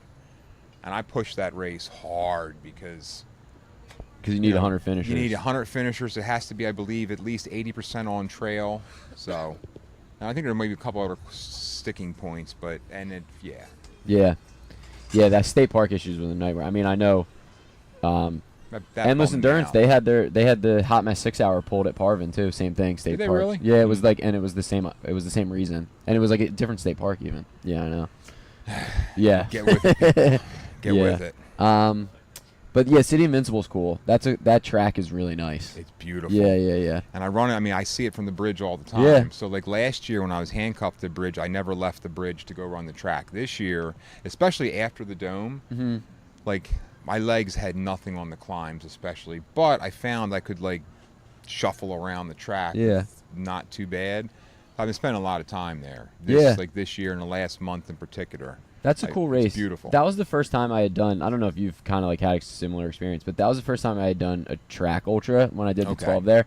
And it's cool. And this is similar, but in the sense that like you're running an ultra, but everyone in the race is like a quarter mile apart at all times. Like you're really like rooting for people, and like you get into these cool conversations. That was the first time I had met Churchill. Churns. Oh, Treacle. Yeah, that's it. Yeah. So I met him at the 12 hour there, and him and I just like struck up a conversation when I was like walking a lap, and just like things like that like you might not happen out here. I don't know. It's cool. Like everyone's in the mix. Do you guys know Treacle? We I don't. told him I told him, come on, that's a man. podcast. He pointed out and said he's the guy to talk to. I recorded a conversation with Treacle and his wife Karin called The Seeker. And one of my favorite conversations I've recorded. The dude is just like a complete legend. Yeah. You know, when you are part of Street Chinoy's marathon team, like in the late 70s, come on. Yeah. You know, like, come on. And he's run the TM 3100 marathon 3 times. So, and he's got a great story. Yeah, it was cool to meet him. He wasn't supposed to have a wife, and I'll leave it at that. So, yeah. When I met him, I didn't know who he was. Okay. Yeah, I just had, and then we start talking, and I'm like, "There's something going on here. I got to figure out who this guy." And then, He's on another planet. Mind blowing. Yeah. I don't want to say too much about him in case you guys do bring him on the show, and I hope you do. Yeah, he's got he is. Yeah. Yeah. I mean, he's Canada's. I'll just say, well, this will tell you, he's Canada's most prolific ultra runner.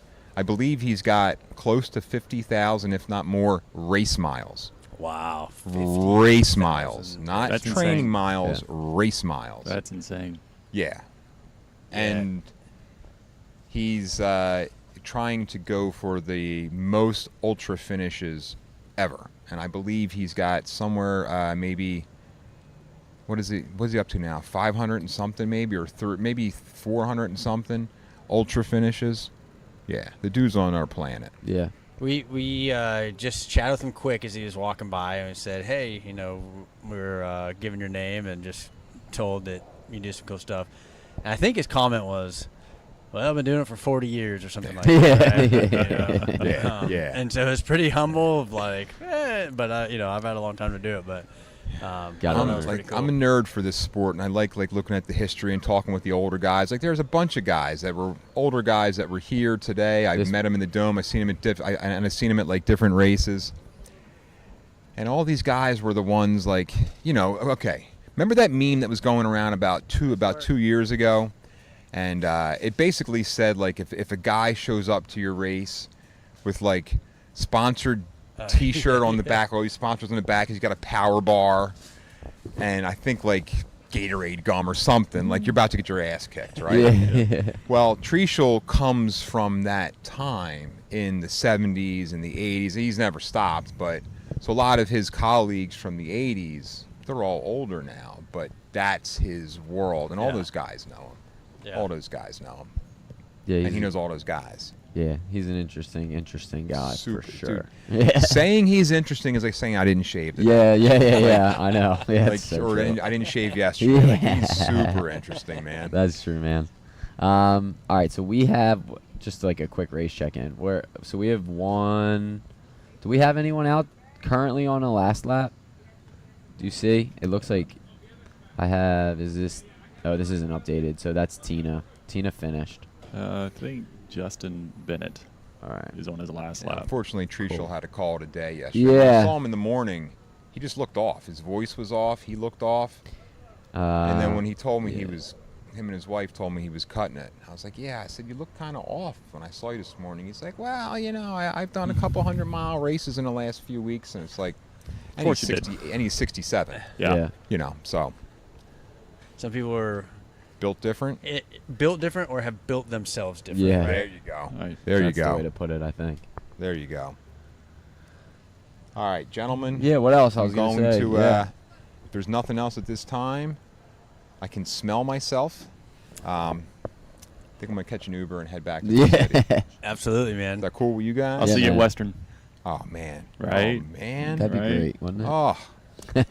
Well, and Oh. thanks for hopping on. And I'll say, and I've said this a My few pleasure. times, it feels like old friends, but it's our first time getting to shake hands. So I really, really Yeah, that appreciate is the weird, opportunity. right? It is This the weird. first Yeah. time that I've You met guys you have guys said that in a lot person. today. Yeah, It's that's nice, how like it in feels. person. You feel so Yeah. connected That is to weird. these people. But we've Yeah. known you for years. But let me say this much too. Like sometimes you meet people in real life and they look differently. You guys look the same.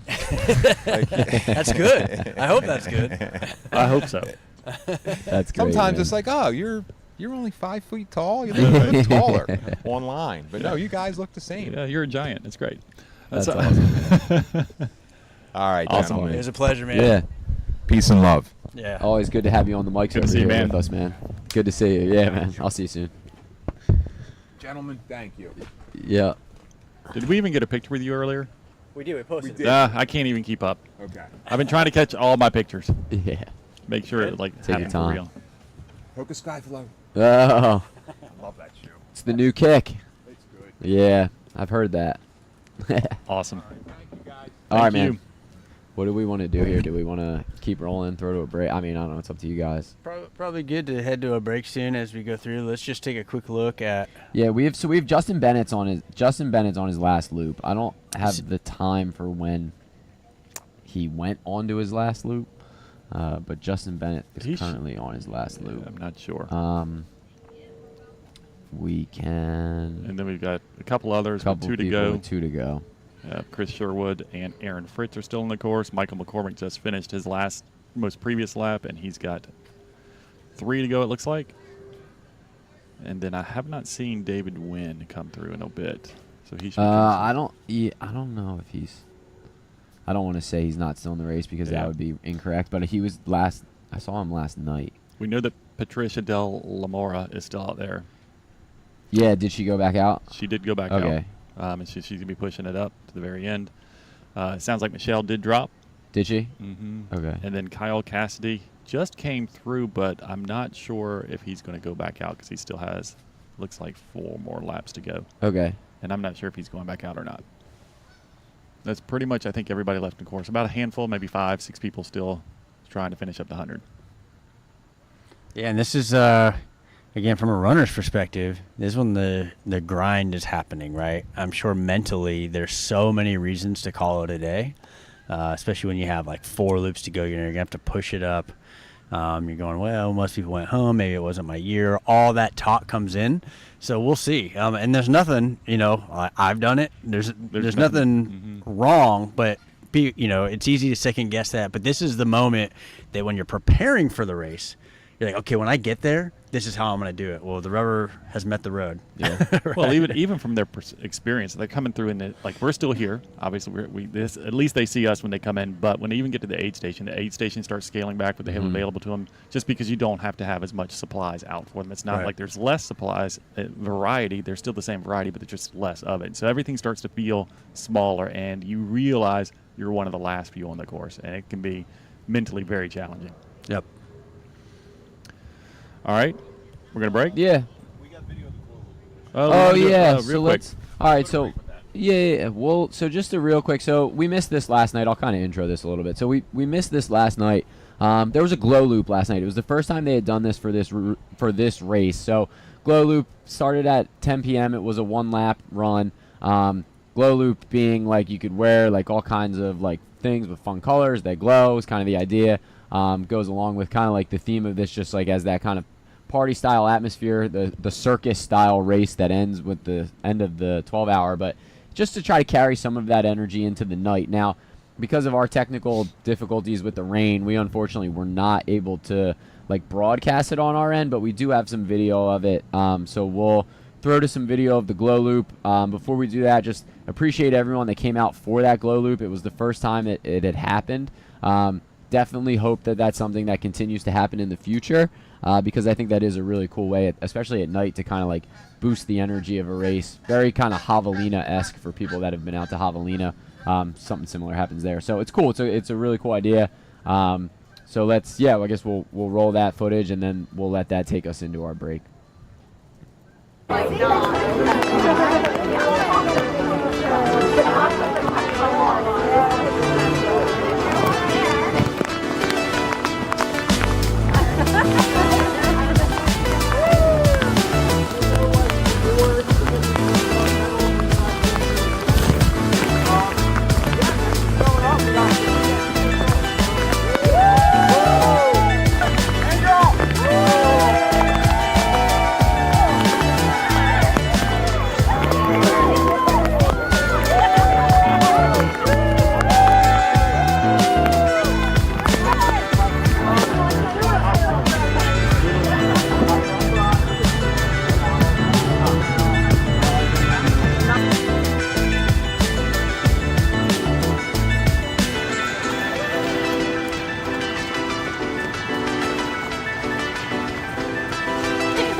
All right, welcome back.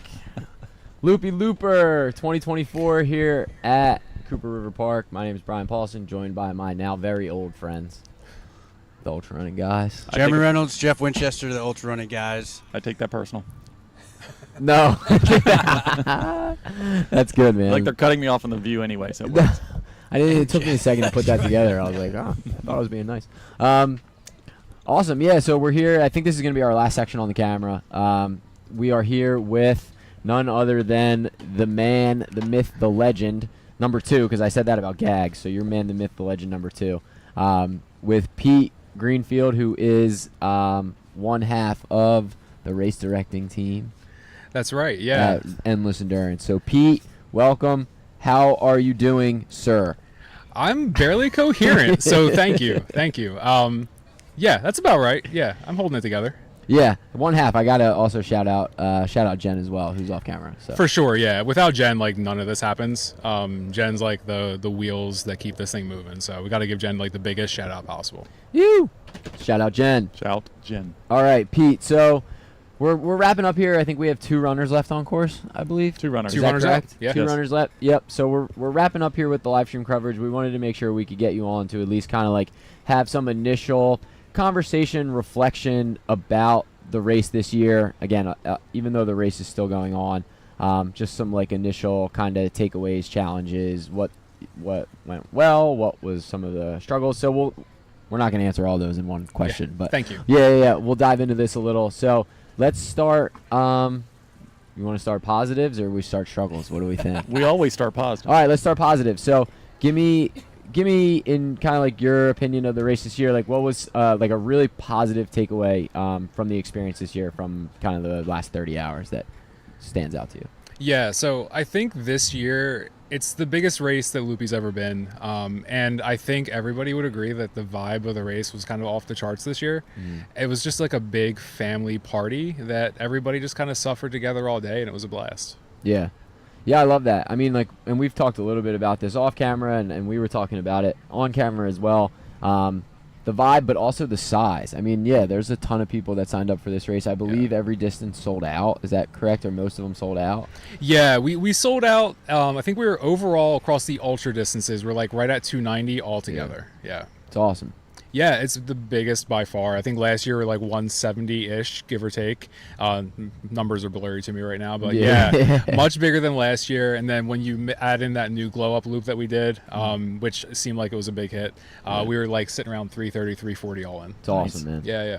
It's awesome, too, and especially like when we talk about those, the glow-up loop, I think. Like, we were talking about this a little bit throughout the course of the day. We talked about it with Gags a little bit, too. Like, how do you bring people into the space of ultra running? And like, I think the glow up loop is a great way to do that, right? Like, it's something that happens like during the ultra event. It's not an ultra distance. It's really approachable, but it also like puts people in the same kind of like sphere or place as people that are running the ultra. And it's like, oh, like maybe I could do a couple more of these loops, like if I really needed to. So that's cool. It was a cool idea, and I'm glad it went well. I know the weather was like a little shaky, but yeah. I mean, it rained for the glow up loop, but one of the coolest things about that race this year was we actually had, I think it was 2 or 3 people that made the comment that they ran that race because they've never run an ultra before. They weren't ready for it, but they wanted to meet some of the people that they've just known. Like, there's a handful of our runners that are like just well known, and they wanted to be on the same course as them, and they were just really excited for that. It was really cool. It was cool. And then like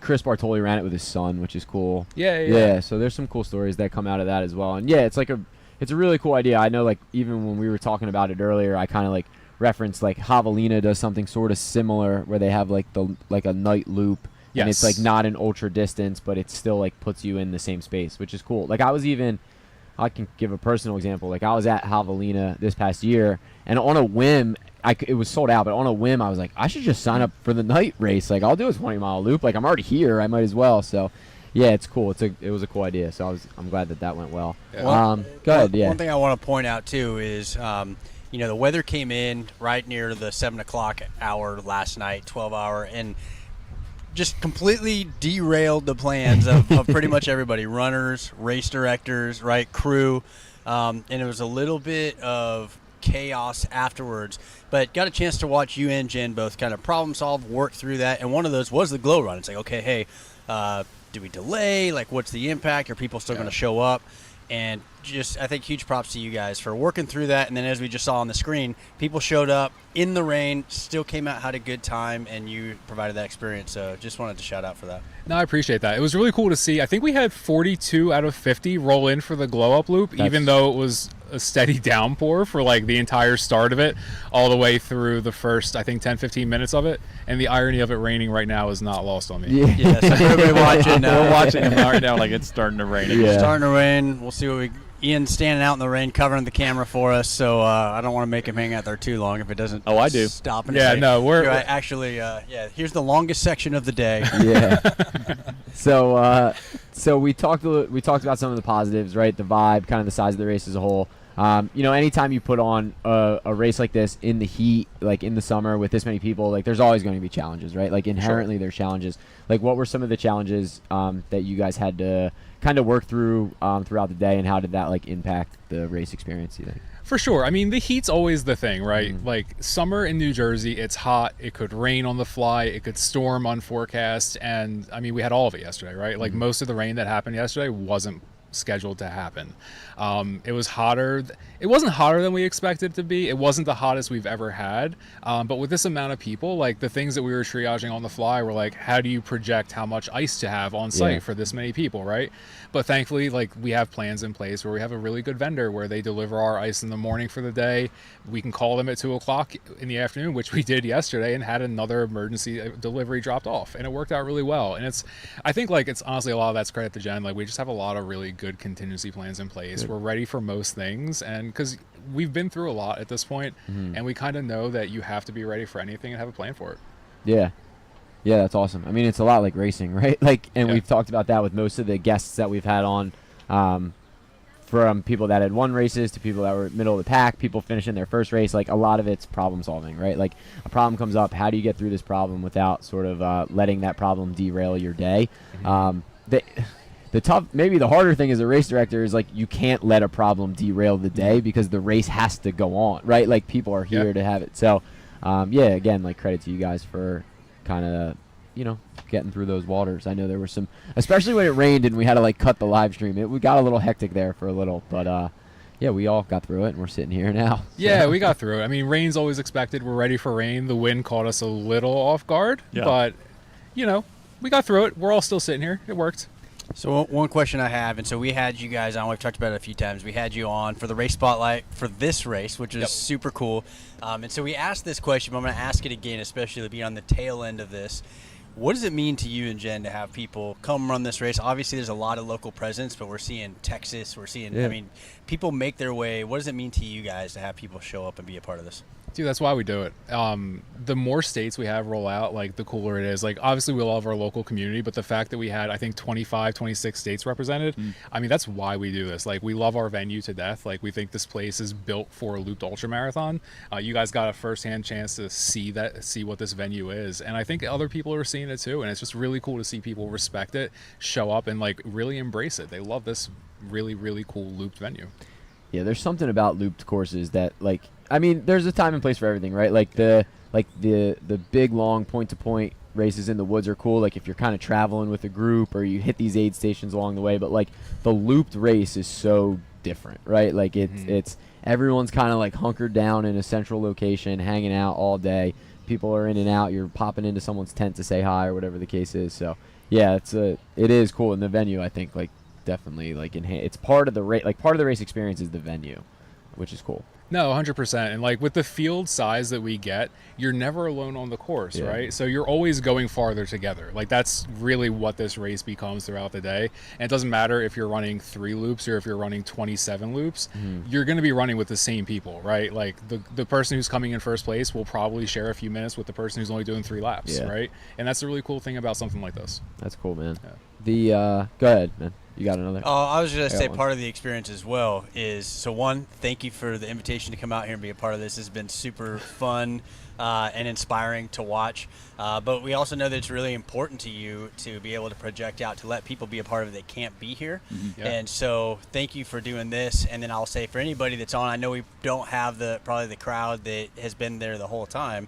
But I would just encourage, reach out to these guys. Let them know what you loved about it. If there's something you want to see different in the future, because I know it's a goal of yours to continue to improve this experience. So No, 100%. And we've gotten a lot of really good feedback. Like, I had a runner stop me yesterday, and they made the comment that watching our live streams produce over the last year and watching some of the content we put out, it let them research the race, it let them get comfortable with this type of format, and they wouldn't have run the race if they didn't have that access to the visibility of what an event like this is.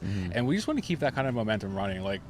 I think this is the future of ultra running, right? I think people want to see the content, people want to see and be able to participate in a race from afar.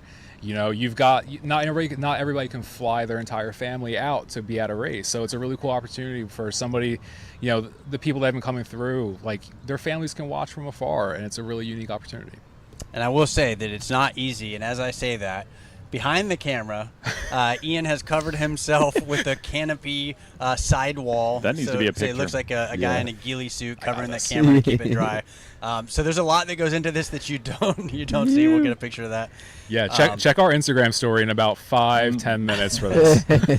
So Ian, thank you for everything you've done. Huge shout out. We've talked about that as well. But it's not just sitting there pushing buttons. Apparently sometimes you just got to take matters in your hands and keep the show running. Yeah, and speaking of people like Ian, you have an incredible skeleton crew. Yeah, right. Thank you. Yeah, we've watched them all day long, all night long, just do everything they can for the runners. Any words you have for the skeleton crew yourself? Oh, they're the best, right? The skeleton crew are they're the reason that we can pull this off. We can't do it without those people. We had a handful of skeleton crew members that were here from the start until they're still here, right? It's crazy the amount of time that these people are willing to commit to making this race the best it could possibly be for our runners, and we truly can't do it without them. Yeah, I didn't want to call them volunteers either when I realized I needed supposed to call them skeleton crew. It's the crew, right? It's the skeleton crew. It's fantastic. Yeah, that was going to be my question too. Just to bring that up and shed the light on that. Yeah, there's always great volunteers out here, man. I mean, there's a whole second aid station out there. And not to interrupt you, but we do have a finishing runner that I know you probably need to go greet. So I'm going to let you run, but this looks to be David Wynn coming around the turn right now. Jen actually just posted up at the finish line with the buckles. Okay, great. She just texted us too. And then said, let's make sure we got him. Jen is in our heads. David Wynn coming in. Live. This is great. Nice job. We're going to cut to the finish line feed so you can see him as well coming around in just a second. And I was lucky enough to shake his hand before the race. Chris Bartoli introduced me. And his experience, he crewed Chris Bartoli at a previous race, was inspired by that, and here he is. This is his first 100. And so here we go. Getting that under his belt. Oh, it's Look super at that cool. moment. It's super cool to see his crew and family waiting for him. 28 hours and 13 minutes. Stuff, man. Yeah. And I'll tell you, I mean, you can tell he's tried to just keep a straight face and move, but you can tell he's been stiff for a while. My guess is he's dealing with some feet issues, but I never saw him falter in terms of just hesitate, right? So he's worked through it. He's probably going to pay for it a little bit, but gosh, what an accomplishment. Yeah, he knew what he had to get done and just got it done. Well, I know you said earlier that nobody runs alone out here, right? But we do have one runner left on the course. We do. Patricia De La Mora, I believe is how you say her last name. Yeah, I think so. Yeah, she's on her next to the last loop. We expect her to come through probably in the next 10 to 15 minutes to finish up her lap 26, and then she'll have one to go after that. So we'll be here to see her finish. Yeah, she's running alone, but she definitely won't finish alone. No, she will not finish alone, and there's a lot of people out at the park anyway. That's true.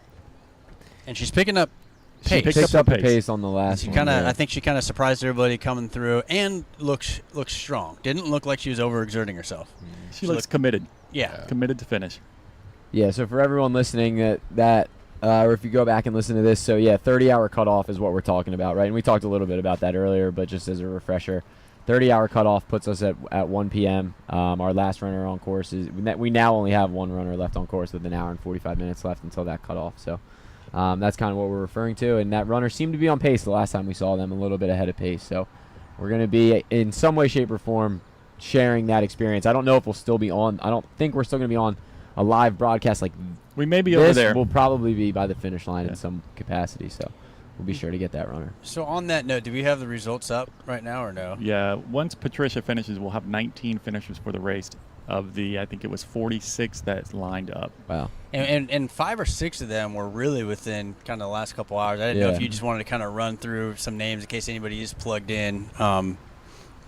because we got a chance to shake hands. And, like you mentioned, Brian, one of the things about this one, there's a lot going on. Yeah. It's kind of hard to focus on the individual runners besides maybe some of the leaders. But this is the time where we've had a chance, more breaks, to shake hands and meet runners and have these conversations, which is super cool. Yeah, like Chris Sherwood recently was one, right? Like there's been a couple that just came in. Well, in the last 45 minutes, we've had Aaron Fritz finish, Chris Sherwood, Michael McCormick, Jeffrey Benham, and then David Wynn just came through. So in 45 minutes, we've had 5 runners come through.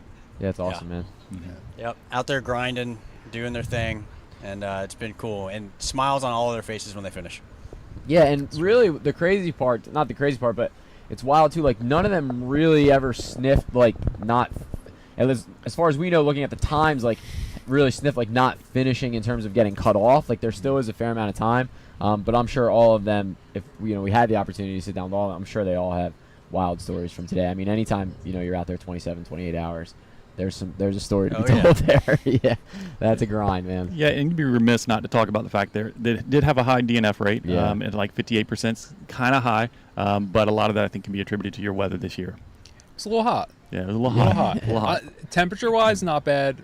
Really high dew point, really high humidity. Runners felt it this year, that's for sure. But that's one of the risks, here, risk, if you will, of signing up for a distance event, right? Yep. That you have a DNF option, a possibility, if you will. And so in an event that has a set distance, you're going to see more DNFs. We had 24-hour events, and they could have done 100 miles as well. You had 3 100-mile finishers in the 24-hour event. And so perspective-wise, if you want to roll the dice and you want to see if you can hit 100, you get 30 hours to do it. Yeah. You're still going to take that chance, but it's a different ball game. Mm-hmm.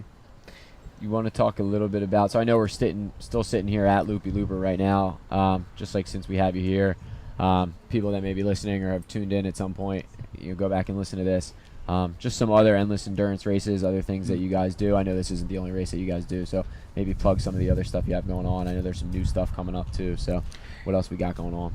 Yeah, so at the end of September, September 28th, we have City Invincible Track Ultra. That is a 12 and 24-hour race on a track on the Camden waterfront. Super cool venue right under the Ben Franklin Bridge. Really unique views, really cool setup. Then at the end of the year in December, we've got Frosty Looper, which is like the chilly brother or sister of Loopy Looper. 8-hour version of the race, same course. If you run Loopy and Frosty in the same year, which a good amount of runners do now, you get a special award called the Double Looper. And then I have to mention the 6-day coming up next April. So we're actually sitting on the track where the 6-day will take place next April. For those who aren't aware of it, there was a 6-day race back in the 80s that took place on this track. Runners from all over in the multi-day world used to descend on this track and throw down tons of miles. Course record is 475 miles. Crazy numbers. And we're bringing back like a really unique part of ultra running history that we're super excited for. That's awesome. Yeah. That's cool, man. I love like what you just said at the end. I think is really cool. Like we're bringing back a unique part of history, right? Because that's like really what. And they're like they're like 50 years apart in age. Paul Johnson was like is like a Transcon runner, and he was here. He was here yesterday. And then the other person that signed up, 50 years his senior, the original race director. Like if that's not like ultra running in a nutshell, like that is so cool. So I especially like those multi-day things. Like that's what it's all about. That's awesome. One of the things I think is so neat about that, so Davey Crockett, if you don't know that name in ultra running, he's pretty much the ultra running historian, and you can go check out, he's got the History of Ultra Running podcast.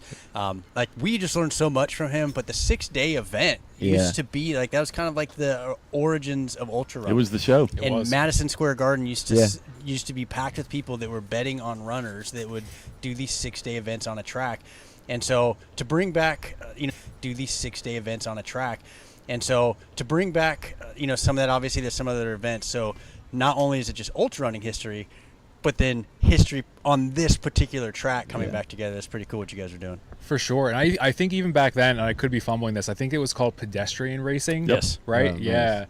Super cool to be bringing that back. And I mean, if you look back, if anyone who wants to Google the Edward Payson Weston 6-day from the 1980s, you'll see some legends of the sport that used to roll out to that race. It's just a really, really unique thing that used to happen here, and I'm so excited to bring it back. That's cool. That's awesome. Yeah, that's cool, man. And then Yeah, City Invincible is cool. I've done that race. I did it the first. So I signed up the first year when it got canceled, when we had like that tornado or hurricane. Yeah. Yep. And it got canceled, and then I ran it. I guess so. Last year was the inaugural year, Mm-hmm. really, right? And that's a really cool race. So if people are kind of looking again for something like local, I love that it was local. It was like, if you're from this area, it's so close. But the views are beautiful. Like, especially for this area, like. Honestly, I would say like outside of like a track that like sits in like a mountain vista, like out west, like there's not a like better view on a track. Like that race is beautiful, like right on the Camden waterfront, like looking at the Philly skyline underneath the Ben Franklin Bridge, where the Camden River Shark Stadium used to be, basically. Yeah, it's like a beautiful track, and it's a really cool like venue for a race. It's also, the facilities there are beautiful. Like, yeah, like you're kind of like fenced in there, and then you guys did a great job with the aid, and like there's really nice like bathroom facilities there. Like it's really nice. It's a really nice facility. So that was a cool one. Yeah, the facility is just so unique, right? Yeah. It's right, like you said, it's right on the waterfront. It's where the old River Shark Stadium used to be. It's on the edge of the Rutgers Camden campus. It's just such a unique little spot, and like that view of the Ben Franklin Bridge is unlike anything you'll get in most track events. Yeah, it looks like it honestly like looks like a screensaver on a computer. Like it looks Oh, for fake. sure. Yeah, Yeah, it's yeah, cool. It's yeah. like That's really cool. really Yeah. cool. So I encourage people like locally, if you're looking for something again similar to this, and even like, you know, the cool thing about the track is like if you get nervous about the distance, like your crew's right, you know your crew can kind of be right there all the time, which is kind of a blessing and a curse, but you know it's a cool event. So. Yeah. And for anyone worried about a track race, we change directions every 4 hours. Yeah. Except for the 6 day, we will change directions every 6 hours. A little bit more manageable. Awesome, man. Are you Yeah. broadcasting that? I don't know. I don't Brian? think we are for the Brian, I City think you could do 6 Invincible. days. Oh, 6 Oh, days. For the 6 day? day, I mean, if you guys want to fly out for No, 6 no, days, no, I'm talking, no. Brian, Just are me. you broadcasting that? Just me, 6 days in this seat. I'll log into the chat and throw in some. I'm gonna Apple give you Yeah, a- we'll I'll see need your a lot of comment. people in the chat for the 6th day. This has been great. Oh my god. Yeah, this has been awesome, Pete. I appreciate, you know, like as part of the broadcast team here, like I really appreciate pulling this off again. I know we gave it a shot for Frosty. It worked out enough for us to give it a shot again for this one. So this has been awesome. I have kind of like a special connection with this. I know we've talked about this before. I came to you at one point, maybe a year before Frosty, and I remember I reached out and I was like, dude, I think we could pull it off. Like I had texted you at one point and I was like, I think we could pull this off. So it's cool to like see it come to fruition, and yeah, like just be able to do this again. And I appreciate obviously you guys joining, and now we're friends. We're friends. We're old friends. We're friends. So. Old friends. Yeah. Old friends. Yeah. Young friends. Old person. yeah, and I think you quietly deserve a lot of credit for this because you planted the seed, and we're like, we could do this. And sure enough, here we're sitting pulling it off. And obviously, we have to give thanks to our man Ian behind Yeah, the dude. control board from Blast Jar Media and his partner John, who holds it down all day. We truly couldn't pull this off without those guys. Yeah. Between like the media, the photography, like you name it, like they make it all work, and we couldn't do it without them. It's awesome, man. Thanks, Ian. So good, dude. So cool, man. So cool. Anything else here before we kind of wrap it up that you want to touch on? Shout no, out. I would love to just get ready for Golden Hour and welcome our Yeah. last finisher in. Awesome. Well, Yep, thank 90 you. 90 minutes until cutoff, but we expect her to come in, and then it's one more after that, correct? That's correct. That's right. No. Yep. That's it. Oh yeah, Yeah. one more loop. Yeah, one Yeah, more. yeah, So yeah, she'll yeah, come yeah. in, and then one more loop. So plenty of time. If she's looking near as good as she did last time, should be no issue at all. But that'll be fun to celebrate. Yeah, she should be coming in Cool. any minute. Awesome. All right, cool. So we want to. We'll Break? cut. Yeah, so I guess we'll cut and sign off, and then give some kind of coverage as our before our last runner comes in. So we'll have some kind of footage of that as well. So That'd be great. awesome, man. Thanks. Appreciate Pete. everybody for tuning in. Thanks so much, everyone.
check, one, check.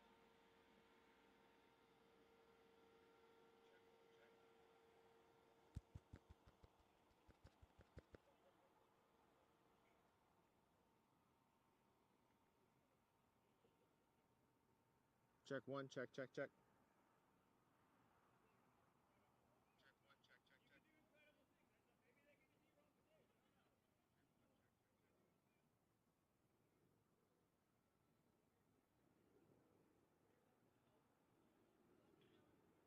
Check, check.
29:44. Hard earned, and we did a little bit of stalking while she was out on her last lap. Got some incredible experience behind her, including 200-mile, I think several 100-mile finishes. And so out here by herself, clearly left it out there, but navigated these last couple laps just smart. I don't think there's any doubt, but this is a long time to be out here, especially with the heat yesterday. Yeah, absolutely incredible. People around just watching her come in and just lay down on the track. Fantastic. Yeah, but you guys can see there's spectators that just kind of were out here, heard what's happening. They're checking it out. Incredible. I'm going to say hi to her real quick.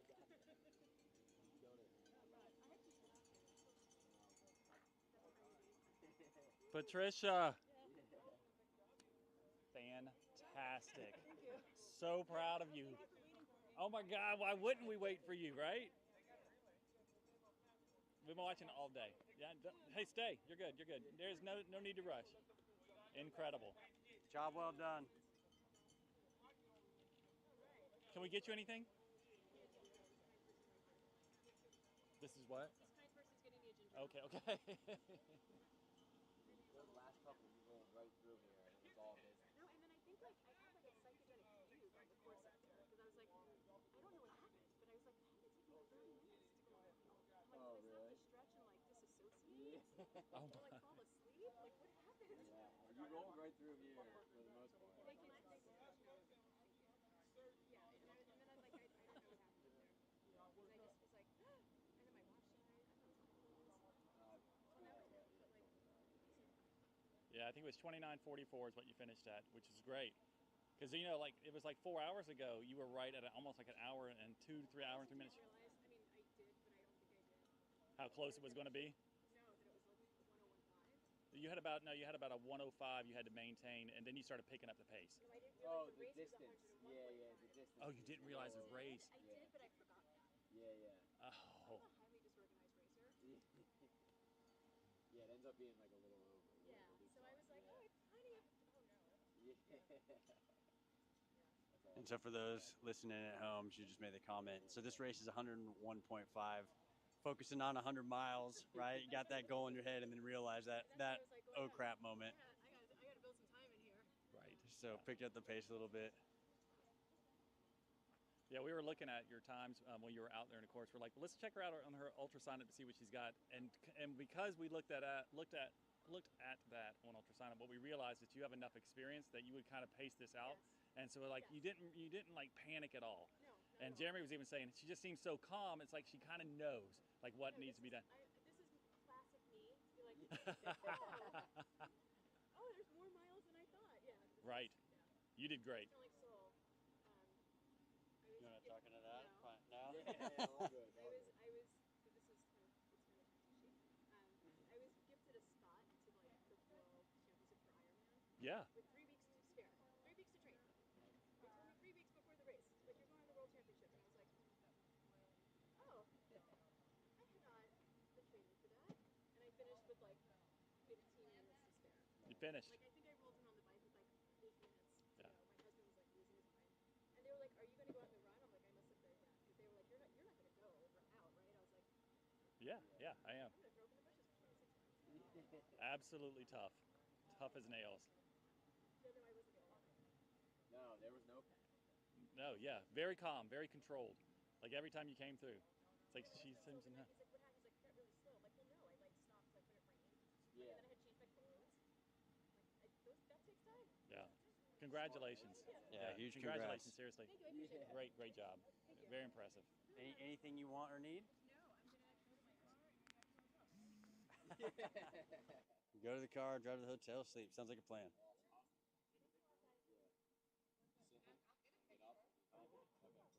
Look at that. Oh my gosh. There's no way I could have done that after 100 miles. Yeah, pleasure. What's that? Yeah, and for everybody tuning in at home, thank you so much for plugging in. This was just an amazing event.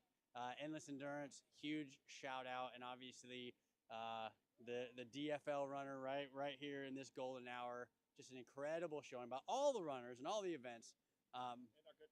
And and our good friend Brian, good old friend now. Old friend. This was just a really fun team. So again, just give props to Endless Endurance. Send in all your thank yous. Let them know what you'd love to see in the future. This was a whole lot of fun for us. And to all the runners, just congrats on an amazing day. And with that, Race director. yeah, why don't you come over? Just Thank you. big thank you. Thanks, guys. Thanks, everybody. See you next year. See you next